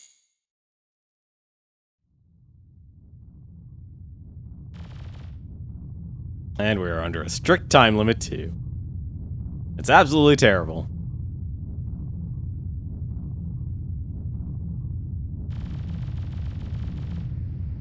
Alright. Go.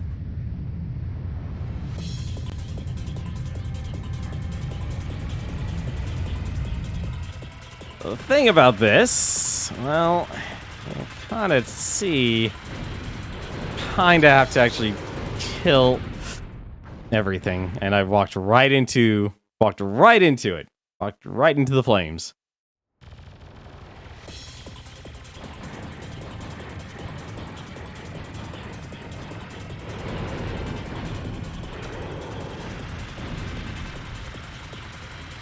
We are literally firing like crazy at this thing. Damn it! Like, they want you to get... No, we didn't actually use the continue at all. Hey! I didn't realize how smooth this has actually been. Come on, give me that gun.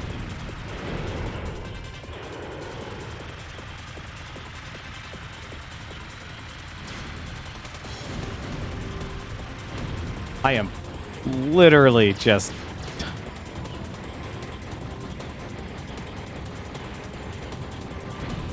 Oh, I'm not gonna... No, I can't. I can get it. I can get it. Will reach critical altitude in 2 minutes. Alright, you got it.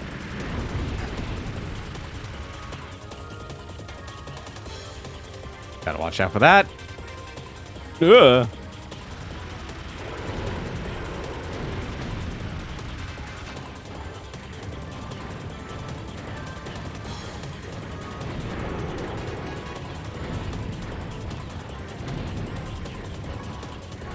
I don't want the right gun right now. I just want to blast it with the grenades.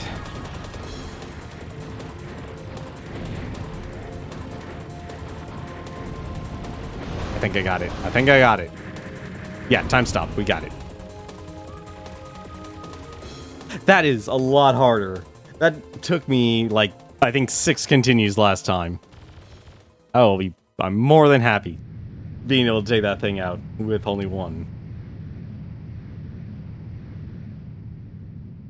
Because this next boss is gonna be a pain. Also, I just realized I don't think I have any weapons. I have a Vulcan and a grenade launcher. That is terrible.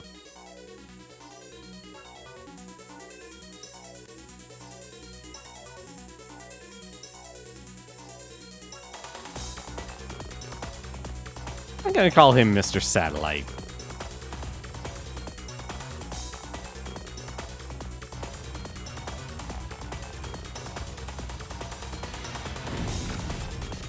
Alright.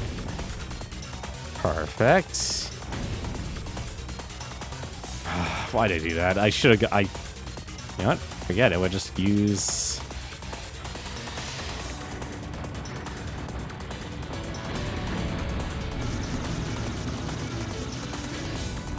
Oh god, that actually destroyed my freaking thing.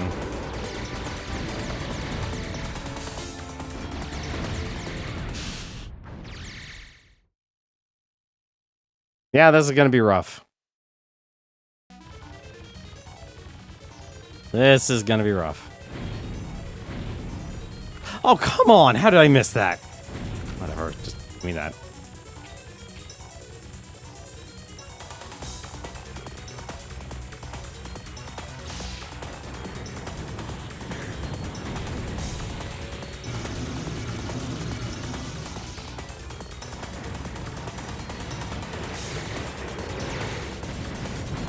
Oh, that is so bad.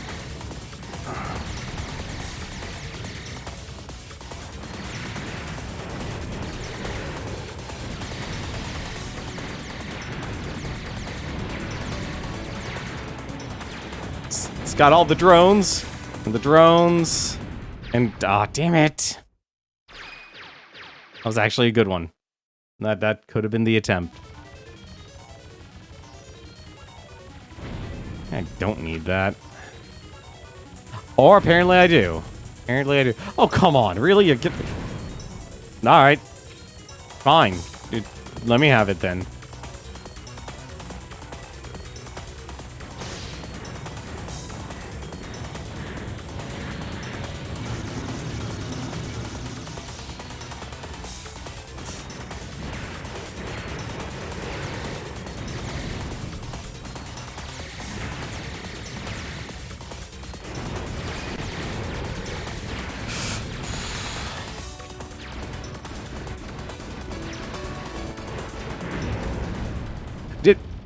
You only had to destroy the bottom. You only had to destroy the bottom. Oh my goodness. It's a miracle. Received a telegram from Hyperion. Enemy threat removed by your heroic attempt. The battle pattern of the latest Eos unmanned fighter has been completed according to the data from your battle record. For your meritorious deed, you were honored to be selected as the target of the last Eos test. Congratulations. After your death, you will advance 2 classes and be awarded the Sirius decoration. Glory with the moon, mercy on the earth. Your reward for mission successful of a suicide mission. Yeah, we're gonna automate you from your battle record. Actually, this makes a good connection to Ace Combat 7.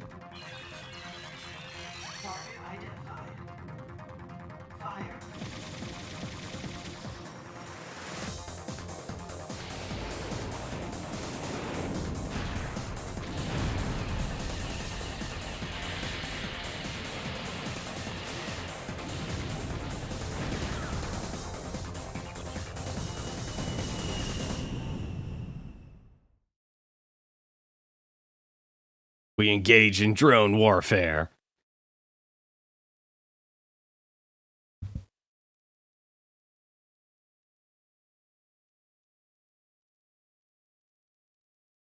Only after destroying the entire Earth army, he realizes, yeah, maybe only the leaders actually like war.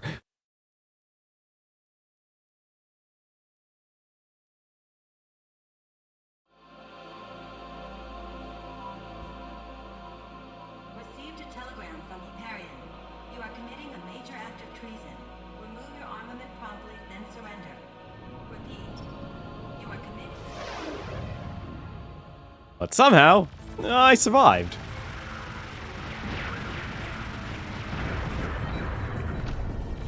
I need more cannons. Give me more cannons. Oh god, don't make me run into anything, please.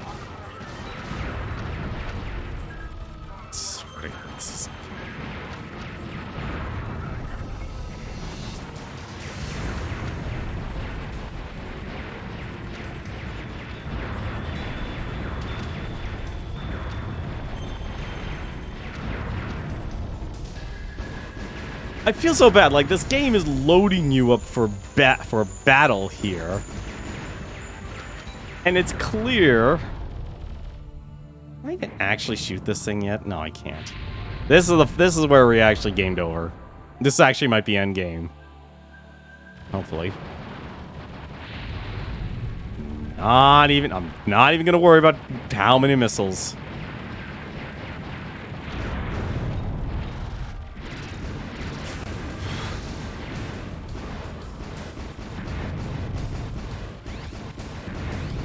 With the exception of that, damn it! Nope, can't do anything against that. And then we just lost all that ammo. That is such a jerk move. This is why I call this game the Gradius. It has the Gradius effect.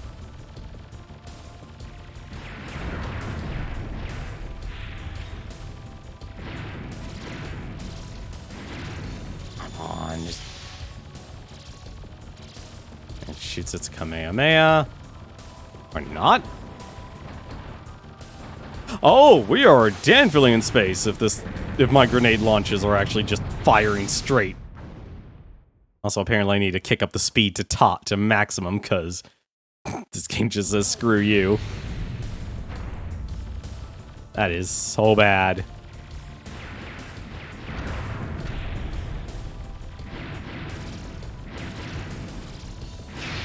At least that only... There's the blast I was looking for.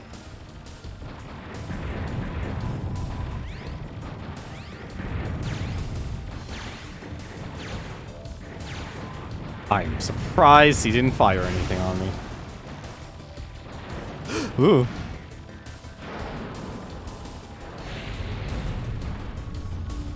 Don't worry, you're not the only one who's confused by this camera angle. Oh! I got played like a fiddle. Played like a fiddle.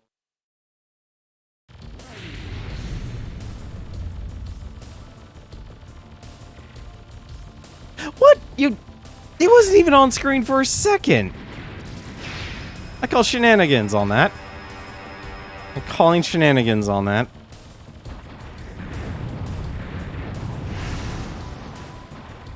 Oh, now I get its attack pattern for that.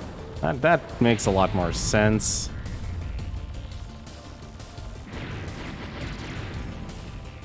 Yeah.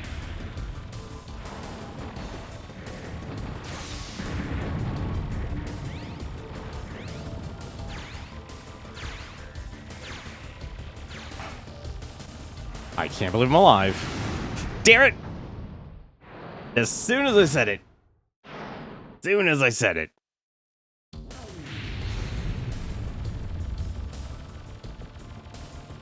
Alright, you're gonna stay on screen for a few... Thank you. Thank you.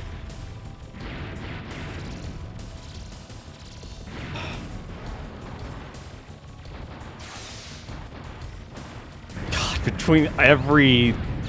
I can't even fly faster than that. The blue balls, they're faster than me. I couldn't dodge it.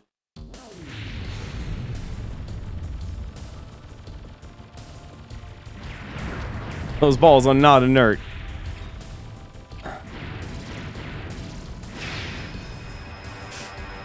That is such a sucker punch move, too.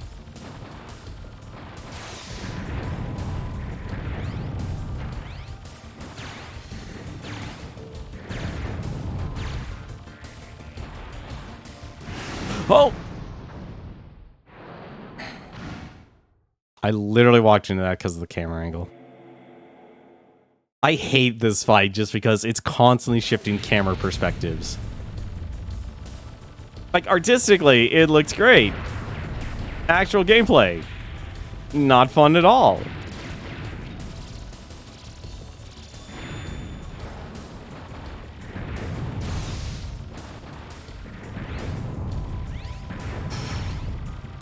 Please end.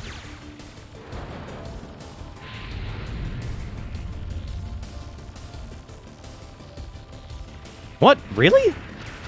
I will be more than happy to take that. Thank you.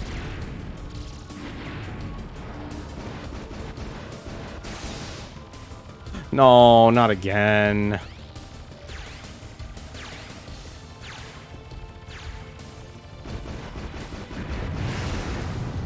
Oh, please let this actually work. Oh, thank goodness. All right, you gonna go up? Good.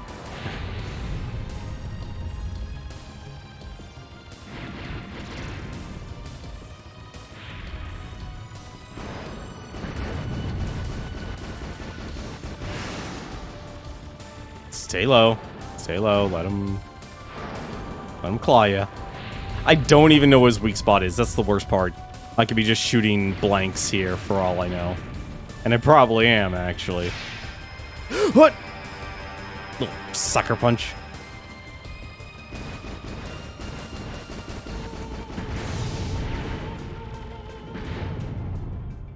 Are we done?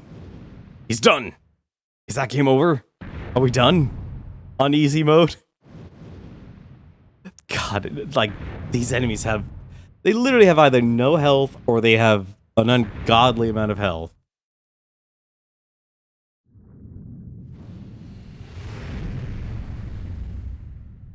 And now that we've destroyed your army for the moon, what am I gonna do?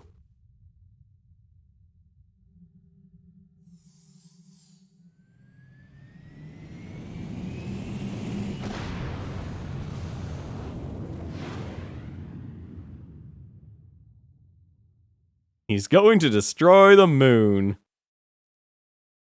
He destroyed the army of the moon.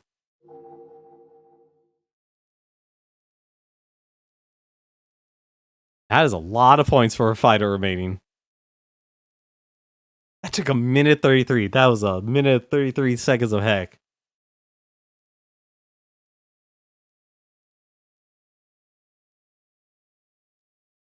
Yeah, just give me all those points. Give me all of those points. I deserve those points.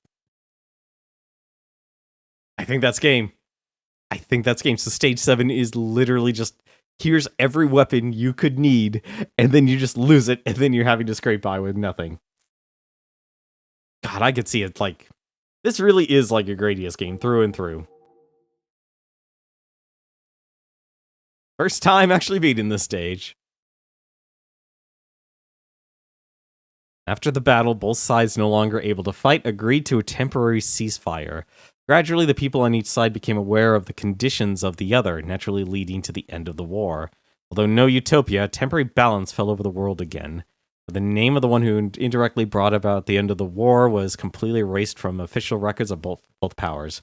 Now only those who had actually fought and were wounded in the war know the name of Einhander. Is that game end? I think that's game end. That's gotta be game end. If that was a suicide mission, they did a damn good job making sure you don't exist anymore. That's game end. That is game end. I am taking that as a game that is beaten. This was such a stupidly ridiculous game. Like, this was definitely the place, like, Squaresoft's artistic phase. Just being able to throw anything and everything at the wall and see what fits in terms of 3D design. everyone actually having to learn 3D graphics. Nice Win looks like an arcade game. It isn't. It's actually one of the more sought out PlayStation 1 games because nobody bought it, and it's just another one of those rare games that exist that, oddly enough, nobody bought because everyone would rather just buy RPGs from Squaresoft. Like this, like, if anything, like, this was the perfect storm for why Squaresoft actually survived as a company, because they had Final Fantasy VII. Like, Squaresoft really was at, ironically enough, probably around their peak before they merged with Square Enix in terms of being able to just outright experiment and still be able to be conservative because of the massive success of Final Fantasy VII. Like, Final Fantasy VIII, that honestly didn't do as great as people thought. It definitely had the novelty of sales because it was like, this is the realism now. We have reached pinnacle graphics. And then people realized, no, you didn't. Especially when a movie like Final Fantasy, The Spirits Within gets released. No, nobody liked that movie. That went too far, especially when you actually throw the name Final Fantasy on it.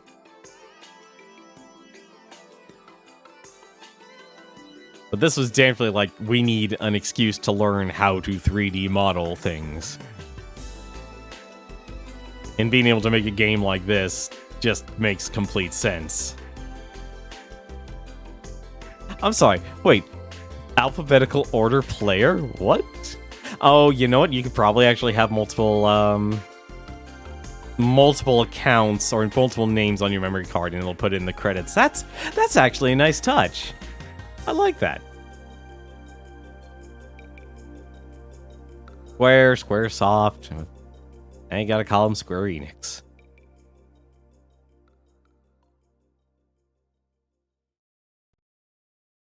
Oh, that was brutal. I still need to find like I'm really hoping this is the year all of those modders make... Oh.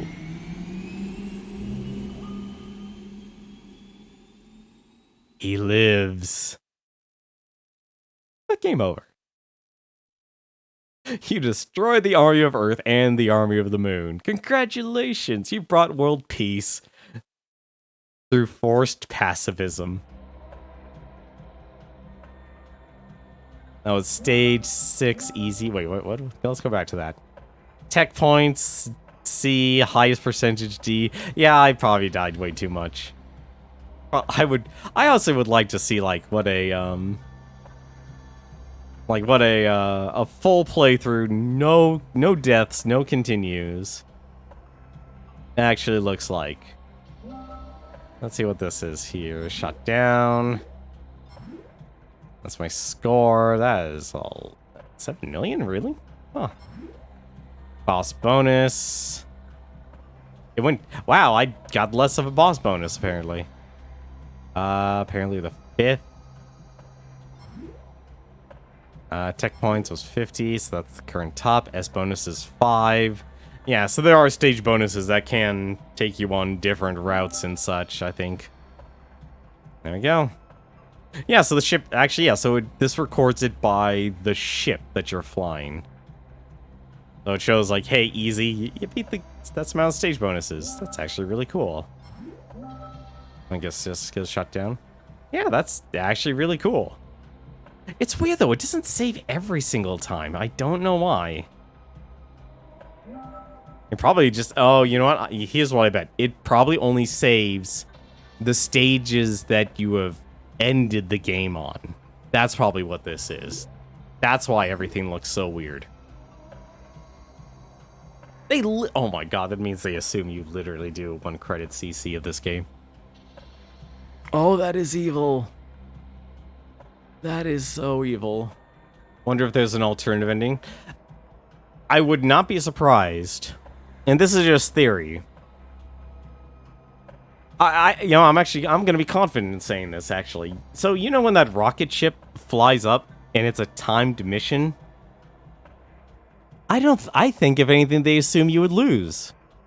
I think if anything that would be the alternative ending. I don't see this game having, because this Square doesn't really do alternative endings. Like, they don't, I was never really there for it.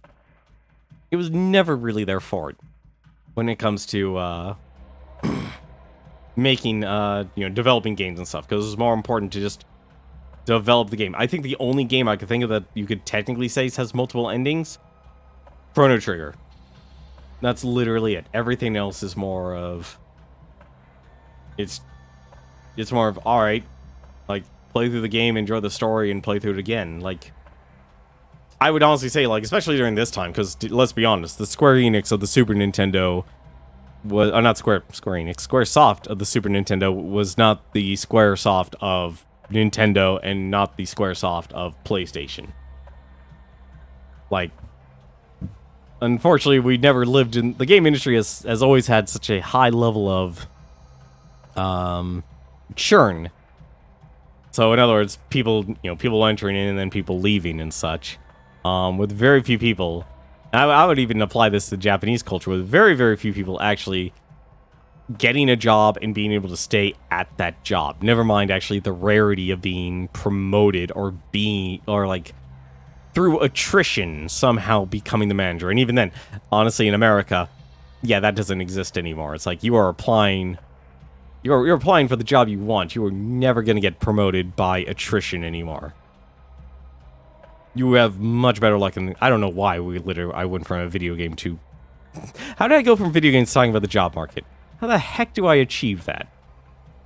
But let's go actually focus on the good things about the PlayStation age of Squaresoft here. Like Einhander, Vagrant Story, Parasite Eve. Those are the 3 games I think of. Actually, you know what? I'll even throw Xenogears in too. Xenogears was also a weird part. Even though it was an RPG, it was, let's be honest, Square really, they have a weird relationship with their mech franchises. They really do. Poor Front Mission. Poor Front Mission. They really just don't know what to do with it, and it's honestly simple. Just let the people play mechs. Write a war story. Let the people bounce around and experience the horrors of war with mechs. Don't give us what was that game? What was it? Left Alive. That's what it was. That was a weird game. Have you ever played Steambot Chronicles? No, I haven't actually. I've never played that game. What is it about? Is it like, I'm assuming it's like steampunk. Actually, that sounds familiar. I think maybe I've seen Exposure talk about that actually for a while. Oh, maybe that's Steam World or something. Maybe it's Steam World I'm thinking of. I think, like, honestly, the thing I'm realizing about myself now, where I am personally in my life, I don't have the luxury anymore to buy the latest and greatest and such, and I'm literally now at the point where it's like, you know what, let's just go through my backlog, I'll just leave. I think if anything, my new strategy is literally just leave the category as retro. Even if I'm playing a modern game. Like, I think I'd rather be there than anything else. Look it up, because you can't accurately explain, but it's a half mech, half music side note. This is a PS2. That's a PS2 era game. Now you have my attention. Steambot Chronicles. Huh. Developed by IREM. Oh, that was back when Atlas was publishing stuff. Oh, no.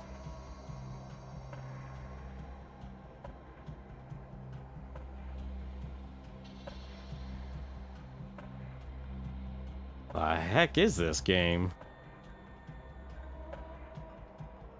Kind of actually reminds me of Mega Man Legends for some weird reason. Kind of reminds me of that. Like, I'm looking at some pictures right now of it. called Bummity Trots in Europe, you think? Was it really? What was it called? Let's take a look here. We can figure this out here. What is it called in Europe? Let's see. Bumpy Trot. So known in Japan as Ponkotsu Roman Daikatsu Geki, Bumpy Trot. Huh. There was actually a sequel. But it was canceled, though, unfortunately. It was canceled. But there apparently were spin-offs. They did make spin-offs.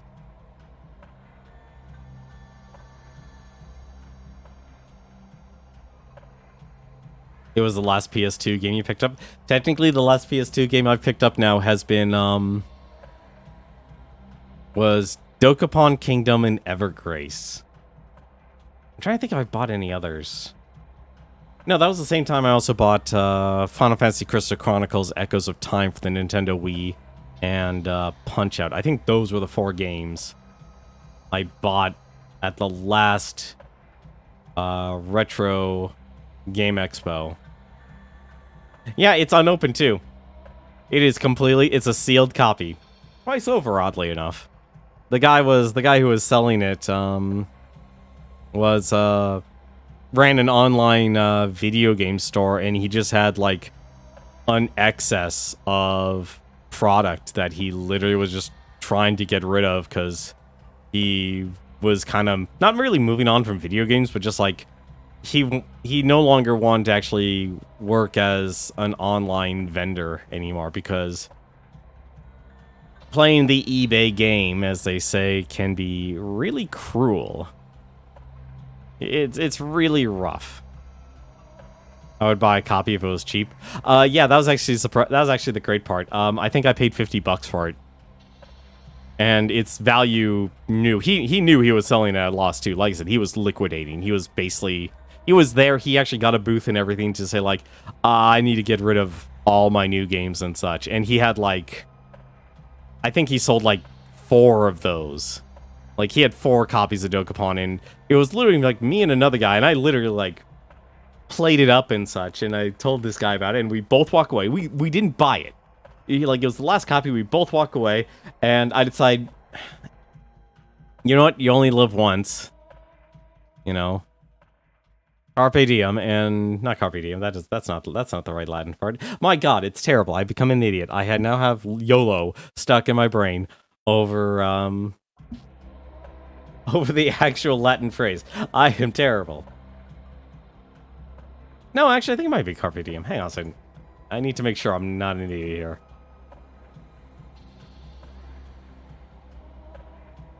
No, carpe diem is actually okay. Good. I'm not completely. I've not lost my brain cells yet. I have not lost my brain. It is carpe diem, and so I bought it. And literally, as I was walking away, him and his friend literally came up. It's like, did you buy it? And I told him, yeah, I did. It's like, because the guy actually looked up the price of it, and he just realized, yeah, that was actually a good buy. That was actually a good deal for a sealed copy of the game too. Yeah, but Einhander though. Personal thoughts on this. Brutally difficult game. I cannot see myself. I can't beat shoot 'em ups. I am terrible at shoot 'em ups. I just have to accept that. I am lucky enough to be able to beat. Like, it's weird that UN Squadron is such a good shoot 'em up, but at the same time, short of the one boss in that game, that is probably, if anything, one of the easiest and most forgiving shoot 'em ups I have ever played. I still haven't beaten Gradius for the NES. That is how difficult I have with shoot 'em ups. And I don't know what I'm doing wrong that makes playing shoot 'em ups so difficult for me. You think the only shoot 'em up you've beaten was Phalanx, the Enforce on GBA? If you want to know what you want to know what a terrible shoot 'em up is, and I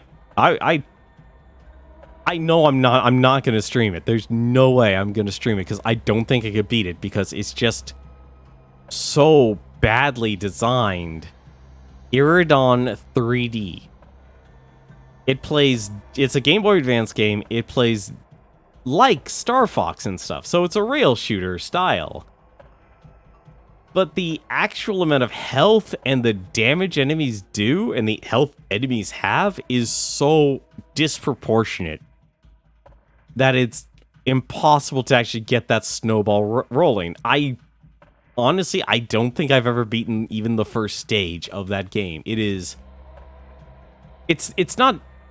a functional game, but it's just so badly balanced. Actually, if Robotech for the 3 GBA counts, there was a Robotech for the GPA? I know there was a Robotech for the PlayStation 2, and I think GameCube and Xbox as well. That was a TDK published game. And the only reason I know that, because back in my area, there used to be a lot of video game companies. There used to be a lot of video game companies, actually, where I lived. And, hey, how's it going, Fabio? We won. We beat it. Einhander is over. The pain is over. This is a brutally difficult game. I am not going to play this game ever again. I can only beat this game...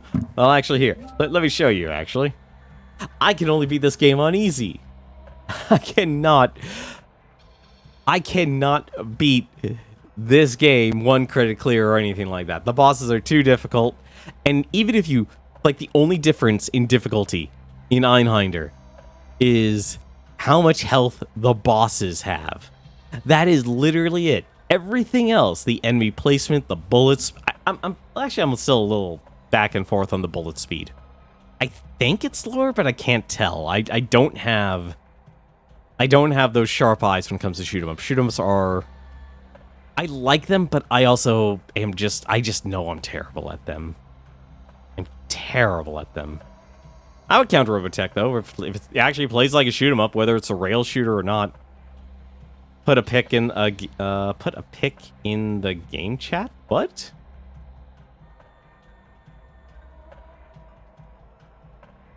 Wait, what do you mean? Put a pic in the game chat? I'm confused.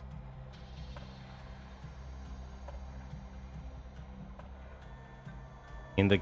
What? I'm not even... What? I didn't even get a link. I don't see a link, Zekret.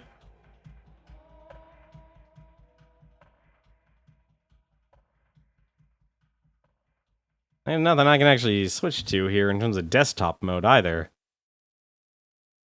Actually, there is here. I'm gonna back out of this here. Let's exit. So I also just realized one thing about the score here. So the score you get is literally how far you've gotten on your first continue. That's what the scores record. So any continues, they don't count it. Oh, you put in Discord. Oh, okay. That makes a whole different... That's a whole different ballgame. It's in the Discord. Never be afraid of it. Oh, it literally is actually Robotech the Macross Saga. Yep, published by DDK. It used to be a big publisher, actually, in my area.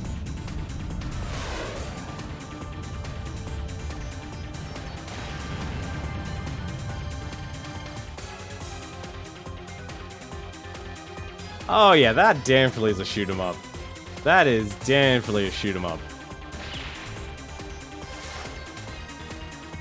Like, I'm just looking at screenshots here, and that's definitely looks like a shoot 'em up game.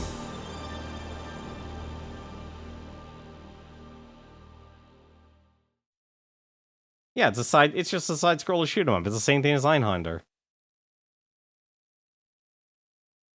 It's probably brutally difficult, honestly. Yeah, but this was definitely Squaresoft's weirdest time. Just to be able to experiment. The GBA one has to be the easiest one to beat. Yeah, there was the console version. I remember the console version, actually. Because I did the whole Groundhog Day and such, where it's like, okay, like, my high school did a lot of experiment stuff. Like, literally the moment I entered high school, it was like, you are required to do X amount of community service. You are required to do a work-study program. You are required, you know, to basically do so many things. And so for my work study, I actually was able to get a QA testing thing lined up. And that was one of the games they were actually testing, was the Robotech, not the Game Boy Advanced one. I didn't even know that existed. But what I actually tested was oh god, what was it called? Hang on a second, I'm trying to remember the exact title. It's actually been a game Proton John has actually streamed. That's the hilarious part. The Land Before Time. Was it? Hang on a second. I'm gonna look it. I'm just gonna look it up. Yeah, feel free to ask questions and stuff. I'm totally down for that. We're literally just gonna let this probably play on loop here. We're at war with each other.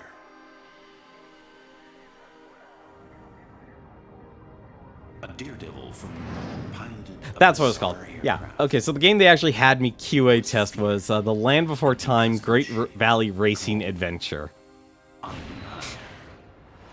Dumbest game I have ever had to QA test, and that game like literally played the exact same way as when Proton John streamed that game all those years ago. It was a god-awful. It wasn't even a god-awful game. It was literally a game for children. It was like the Smurfs racing game. It's that sort of deal.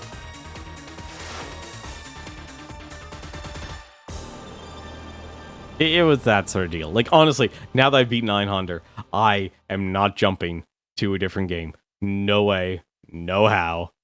Because I have to actually now rethink my entire thing. Because guess what the game I was thinking, like, I would have actually beaten? Because this week has been a very strange week.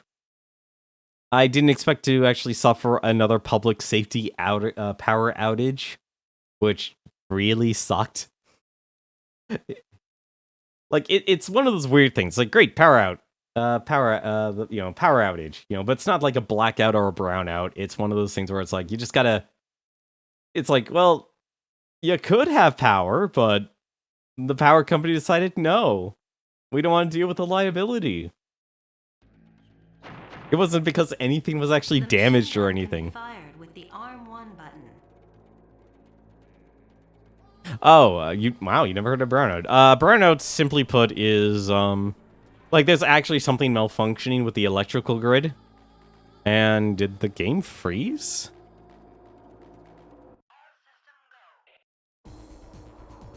I think the game froze. Oh god, the game actually froze. Holy crap. Well, the music didn't. Yeah, but brownout just means usually there's like a malfunction on the electrical grid, which means power's cutting in and out for people. That's usually what a brownout stands for. So it's not like something's completely broken that causes the entire electrical grid to shut down and then you have a bunch of people without power. It's when you just have, yeah, actually Fabio describes it pretty well. When the grid gets overloaded, so it drops. Or it could just be like a malfunction where it's like, okay, the power's off. Then 20 minutes later, the power's back on. And then, I don't know, maybe like another half hour, the power's out again. They're extremely rare, honestly, for... Like, there was something, honestly, I think, if anything, you're probably not going to see again. It's oddly enough one of the few things, at least, we've been able to improve in our electrical grid infrastructure. Never heard of it before, and you live right next to a power station / plant? Wow.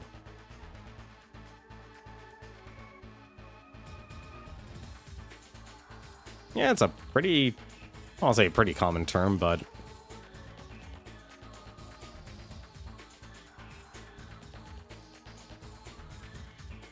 Yeah, brownout is an intentional or unintentional drop in voltage for an electrical power supply system. So it's something that's not... It usually just happens by... Whoops. Something, something blew up. Not physically, of course, just something broke. Something broke, unfortunately. But yeah, originally my actual plan was, let's beat Einhander. And then I was going to jump to Ikaruga. I think I'm going to change that plan. I think that plan needs to change, because as much as I love to keep the mech slash flying, which has now become shoot 'em up genre going of trying to beat as many games as possible this year. I'm kind of afraid. Do Ikaruga. Is this the challenge? Is that what you're saying, Zekra? Are you challenging me to do Ikaruga now? I mean, the positive side is the more we play Ikaruga, at least we get more continues and more extra lives, I think. I think that's what we get. So there's a possibility.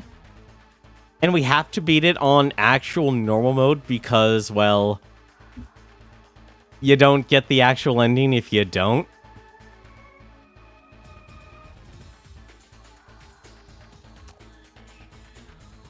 Ikaruga looks fun, honestly, but it's one of those games where, you know what, actually, I'm just going to go over this here. Let's actually go to the chat here. But goodbye, Einhander. You were great time. Great time. A great time was had by all with Einhander, but no, we are done with you now. Actually, if anything, for now. Yeah, Ikaruga is probably one of the more interesting shoot 'em up games I could ever actually think of, simply because it actually allows you to absorb enemy bullets. So unlike a lot of other shoot 'em ups where you actually have to dodge every single bullet known to mankind, you actually can just absorb enemy bullets. And you actually will also do more damage if you are the opposite color. So basically, it's a risk-reward system. Basically, you can play it safe, play the same color and shoot the same color target, and you'll do very little damage, or you could take the risk, be the opposite color of it, and risk getting shot down. Of course, like, once you get past... It's basically like, once you get past the first stage, like, literally past the first stage, it's like, alright, training wheels off. You're just going to, allow yourself to get destroyed. You're just going to get destroyed. And let's actually see if this actually works.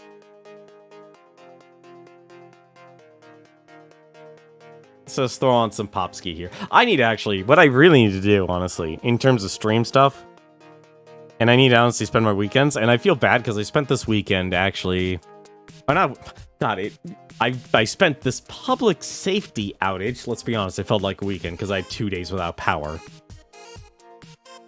By the way, if you actually want Popski's music, you can actually head on over to his Bandcamp, and it is full-on free DRM music that you can actually use for your streams. So if you love a lot of retro style or just a lot of... Actually, he's a really good composer.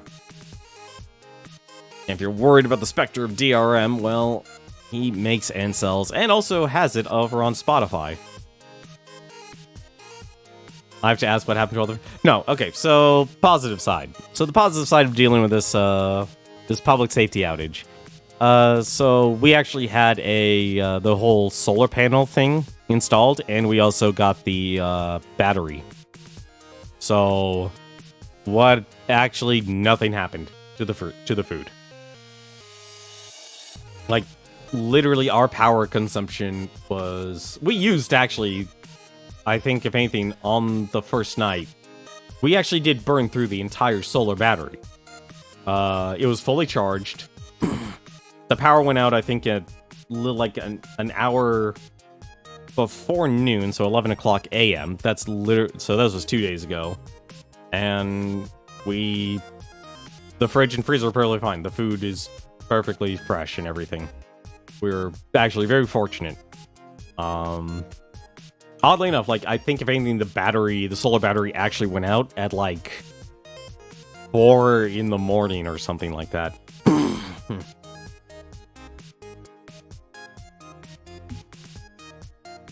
Like, the only part that actually sucked was that because it was a public safety outage, it also affected our ISP for some reason. And so... Which was weird. This was last month's public safety outage. For the devices we had power for, we would have actually been able to still use our internet and such. But this time around, for some reason, we couldn't. It was like a complete public safety outage. It was even affecting our ISP for some stupid reason.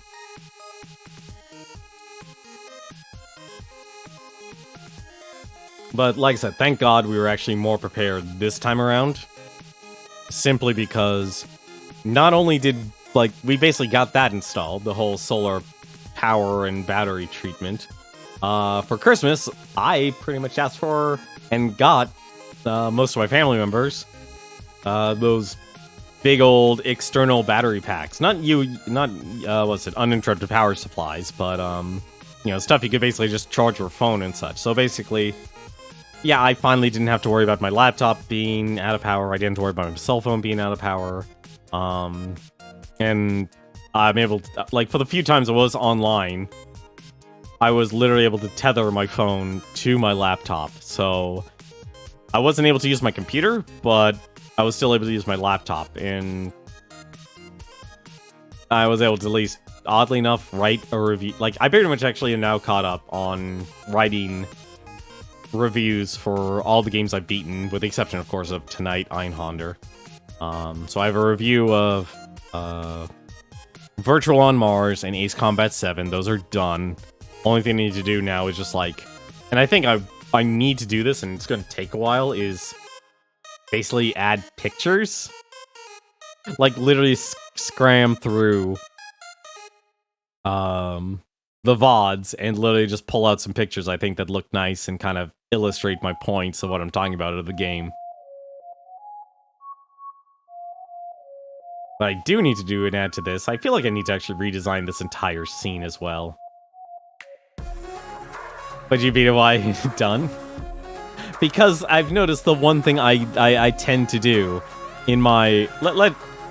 they're not, let's be honest, they're not real reviews. It literally is just more of me griping. It literally is the, you know what grinds my gears sort of thing. I'm a pessimistic person, and I know that to my core, unfortunately. I do my best to be positive and supportive and stuff, but let's be honest, I have a very easy time of pointing out, man, that was a terrible game design decision, or this part just sucked. Like, I'll say this, Einhander is the shoot-'em-up you want to play if you are looking for a challenging shoot-'em-up. Absolutely. I think, if anything, my only major criticism levying towards the game is the actual gun pod system. Because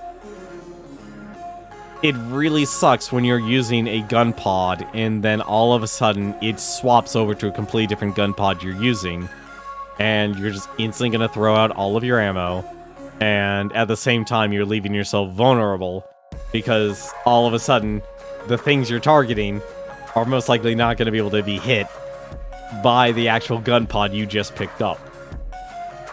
Like, if you are a Gradius fan and you feel like you're an expert in Gradius, yeah, Einhander actually would be a good fit for you. Because it's just a brutally difficult shoot-'em-up. It's also unique that you can destroy parts, but it's honestly too, like, you gotta be confident with these shoot-'em-ups. It's like all those scenes with the Flash and, or was it Sonic the Hedgehog and such, where it's like, everything's in slow motion because I'm just super fast. You gotta have that kind of mindset. I do not have that mindset. I do not have that mindset when it comes to playing shoot-'em-ups. So the only shoot-'em-up game I actually think, if anything, made it the most approachable and incredibly fun because it was more pattern-based and it was consistent in that as much as possible, was Enter the Gungeon. Enter the Gungeon, great dungeon crawling shoot-'em-up game. It is a lot of fun. It definitely does a great job of making itself look incredibly intimidating, but at the same time, with how much health you can get and all of the different guns you use, the bosses themselves are honestly more or less they're that perfect balance between stressful when it's your first time fighting them and fun because it's just something that new. If Enter the Gungeon counts, does Binding of Isaac count? Ooh, that's a good question, actually. There are some... it's been ages since I played Binding of Isaac. I was not a pro. I was actually fine with the aesthetic. A lot of people were turned off by the Binding of Isaac aesthetic. But back when I played, back when that game was a literal Flash game, I didn't get deep into it. I would honestly say yes, it evolved to become a shoot 'em up. But it's weird how they basically took the original Legend of Zelda style of dungeon crawling and mix it with shoot 'em ups. Because honestly, early on, I would my personal experience of playing that game was no, it wasn't really a shoot 'em up. It was more of playing like an original Legend of Zelda. You're just playing a toddler or a baby who is literally trying to run away from their mother and heaven and hell. I think it evolved to that just simply because of all of the just like more power-ups, more bosses, more enemies, and it just suddenly became more of a bullet hell. I've seen, what was it called? The Binding of Isaac Rebirth Plus? I think that's the current version. And that is a game that relies on itself to be broken, like intentionally broken in its game design. Afterbirth, that's what it's called. Okay, it's not Rebirth, it's Afterbirth. But yeah, that is a game that went in there's always that. For a while I looked at the two and so okay, Enter the Gungeon is the type of game that you'll enjoy if you enjoy a fair and balanced shoot 'em up. If you want a completely broken experience, as in you either are completely underpowered or so broken you don't even have to worry about the final boss because the final boss becomes an absolute joke, that's Binding of Isaac. Because you can collect so many power-ups, so many helpers, game the system to basically have unlimited health, to the point where if you're even, you get to that point where you start memorizing the power-ups and such, you're able to just completely control the RNG of the run, which is absolutely hilarious and amazing at the same time. I would honestly count The Binding of Isaac as a shoot 'em up today. Its roots were very much Legend of Zelda, but the bosses have pretty much evolved it to the status of shoot 'em up. Because there's just a wide range. But honestly, after Ikaruga, I was actually struggling to think of what other games kind of related to mech/flying. I kind of lost focus. Originally, I'm actually sad I haven't been able to get Sakura Wars, So Long My Love, to actually work. That was my original goal. It wasn't supposed to be Ace Combat 7 after Virtuon. It was supposed to be Sakura Wars, So Long My Love for the Wii. And I'm so sad that it's now an open copy, and it doesn't run on my Wii. And I honestly am starting to think, and I would actually like to know, I feel like if I got a Wii Mini, those got to be cheap. Those actually run. That was like the last iteration of the Wii. Was that actually technically the most powerful version of the Wii? Was that actually supposed to be the optimal version of the Wii? I know it lost its GameCube support and stuff, and that's why I currently have my Nintendo Wii still. It's just weird that it still runs Smash Brothers Brawl no problem, but it doesn't read Sakura Wars. I think by law the Wii U is the most powerful Wii. True, that is emulation. I never got a Wii U though. I never got one. And honestly, I'm somewhat sad I never got one, but I'm also kinda glad I didn't.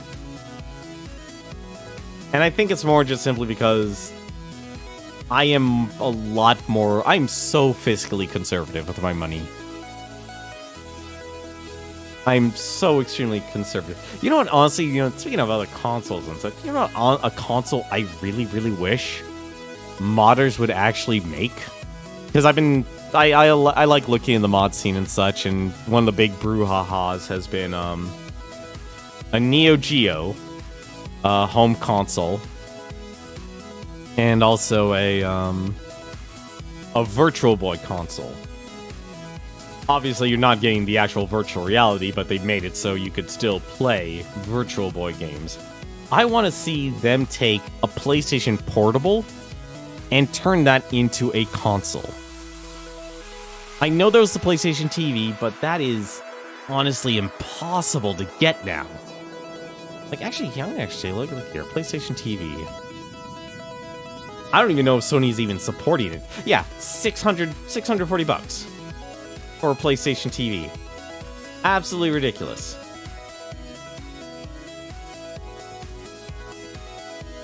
Like, the value of a PlayStation TV, for some strange reason, has absolutely skyrocketed, and I'm kicking myself because they used to be like at, what was it, Target for like $90. And that was still a time where it's like I couldn't actually justify buying it.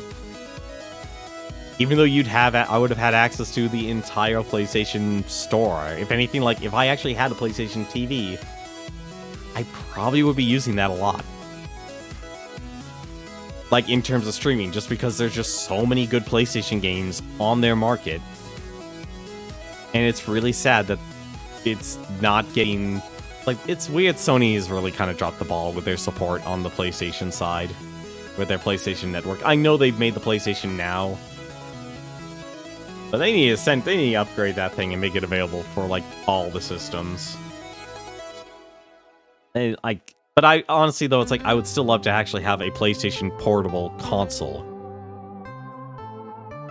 So, like, that actually runs the UMDs and such. So it's like, cool. You can actually play all the UMD movies that got released on the PlayStation Portable.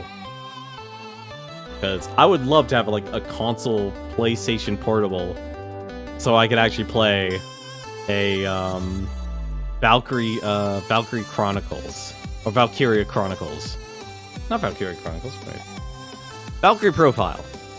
I always get those two. Why do I get those two franchises mixed up? One's a super awesome RPG and one's a war tactic simulator. I do apparently just use scouts because scouts are completely broken.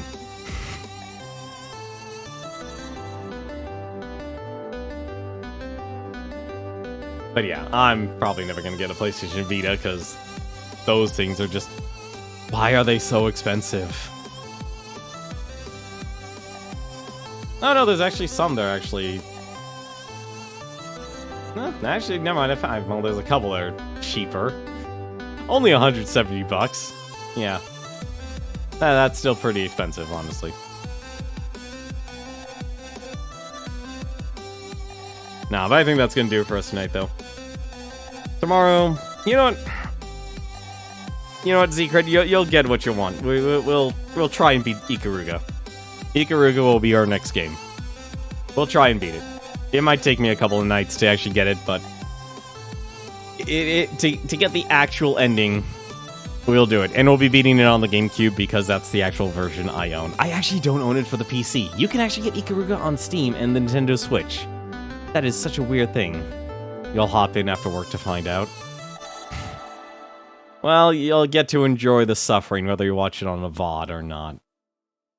For now, though, why don't we take a look and see who else is streaming tonight here? I know we're ending a lot earlier than normal, but I'm actually okay with that, considering I've kind of been streaming ungodly hours every single night.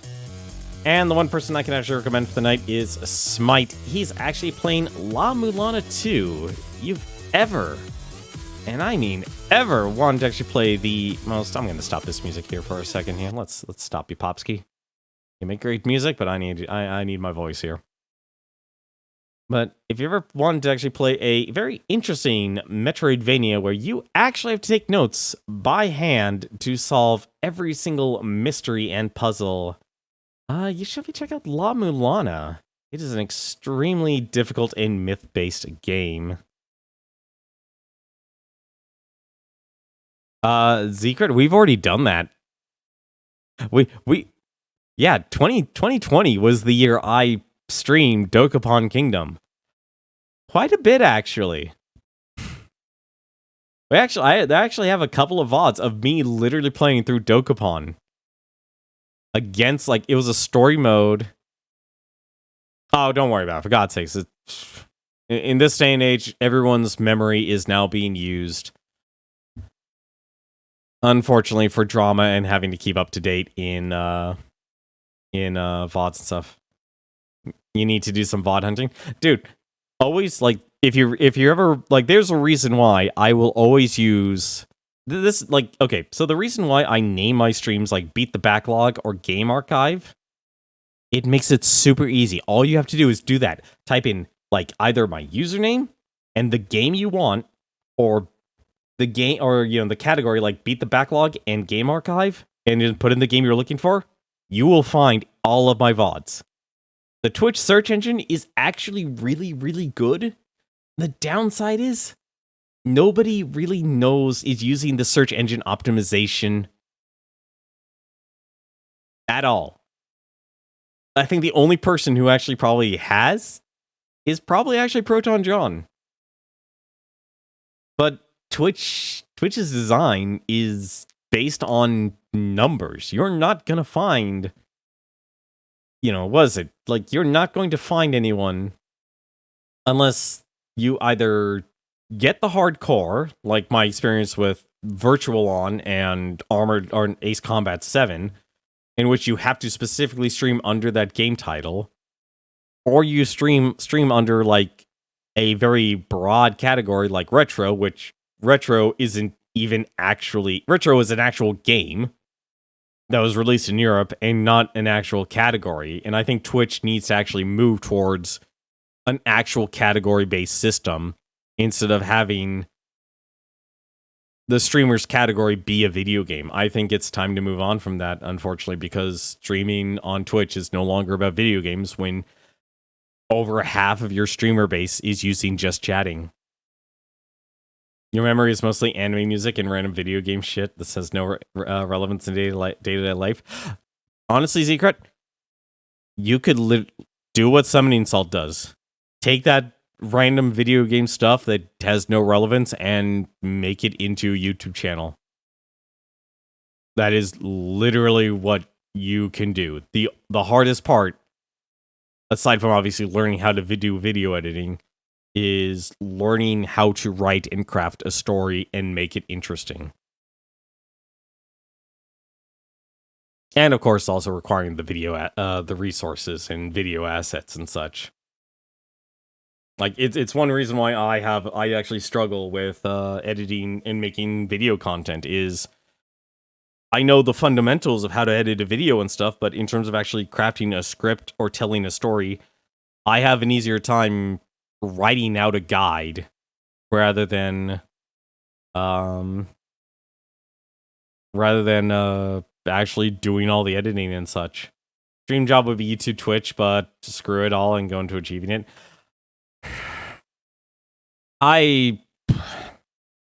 You're not wrong. I honestly very, very much believe there was an old topic on the Twitch Reddit. Streaming is your hobby, not your future. Like, that was the title of it.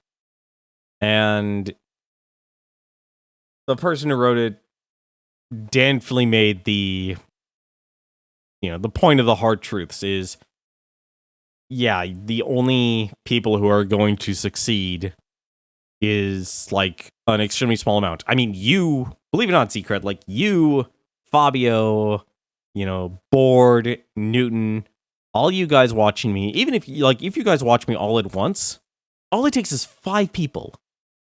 5 people, and you watching you, and you are at the top 8% of Twitch in terms of streaming. That is wild to actually think of. You have literally millions of people who are streaming, and nobody is watching them.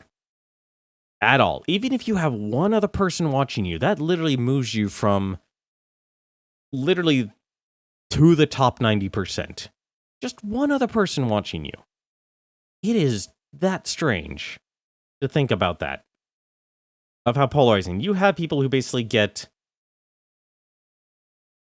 Yeah, it honestly, in terms of streaming, and if anything, like any sort of freelancing or YouTube or crowdfund my life and stuff, like you basically have a grand, like it's such a small gap, but it's a deep gap.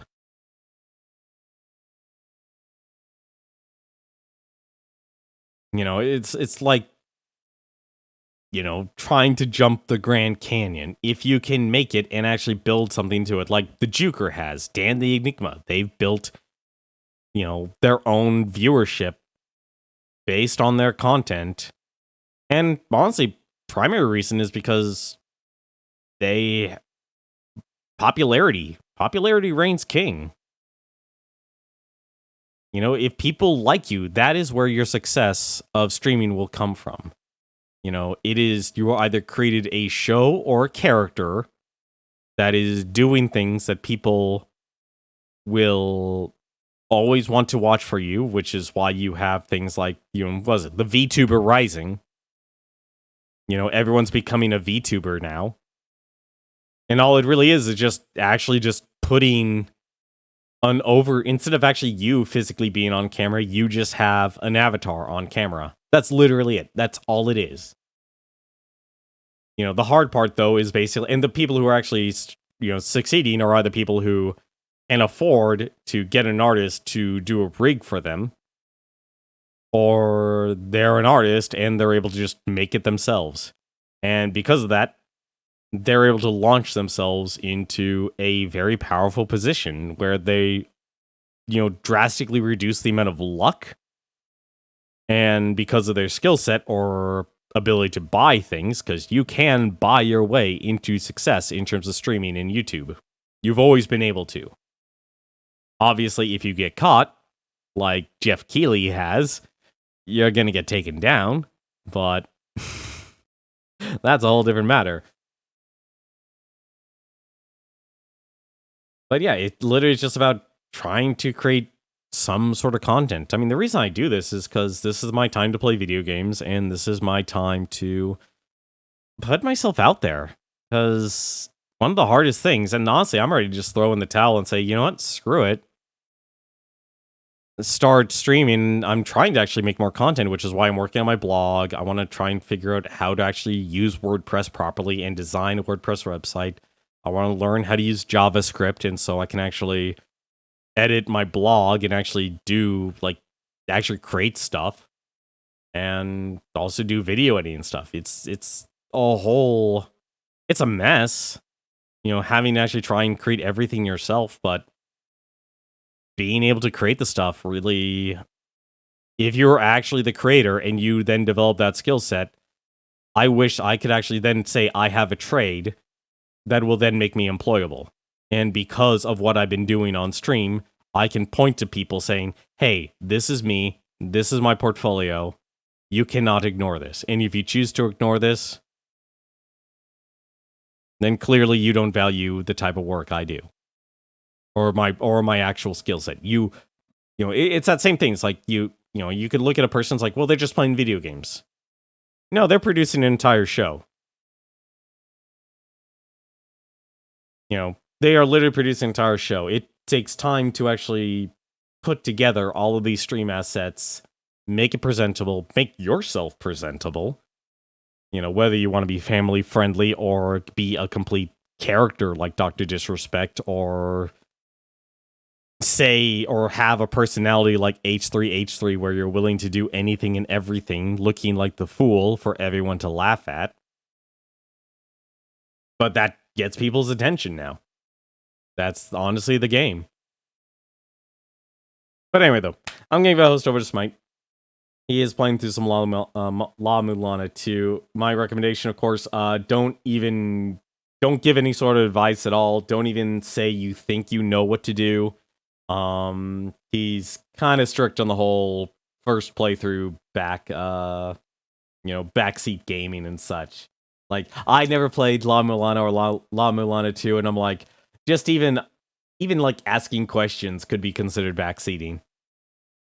That sort of deal. So it's still enjoyable to watch. He actually does the arcade pit every single Sunday. If you like watching Nick, if you remember watching old game shows like Nick Arcade, he actually hosts his own right here on Twitch every Sunday night at 5 p.m. Pacific. But until then, though, thank you very much for watching. Hopefully you enjoyed Einhander. I am never touching that game ever again. It is going in the archive. Never to be played again. But until then, though, have yourself a good Friday, and take care.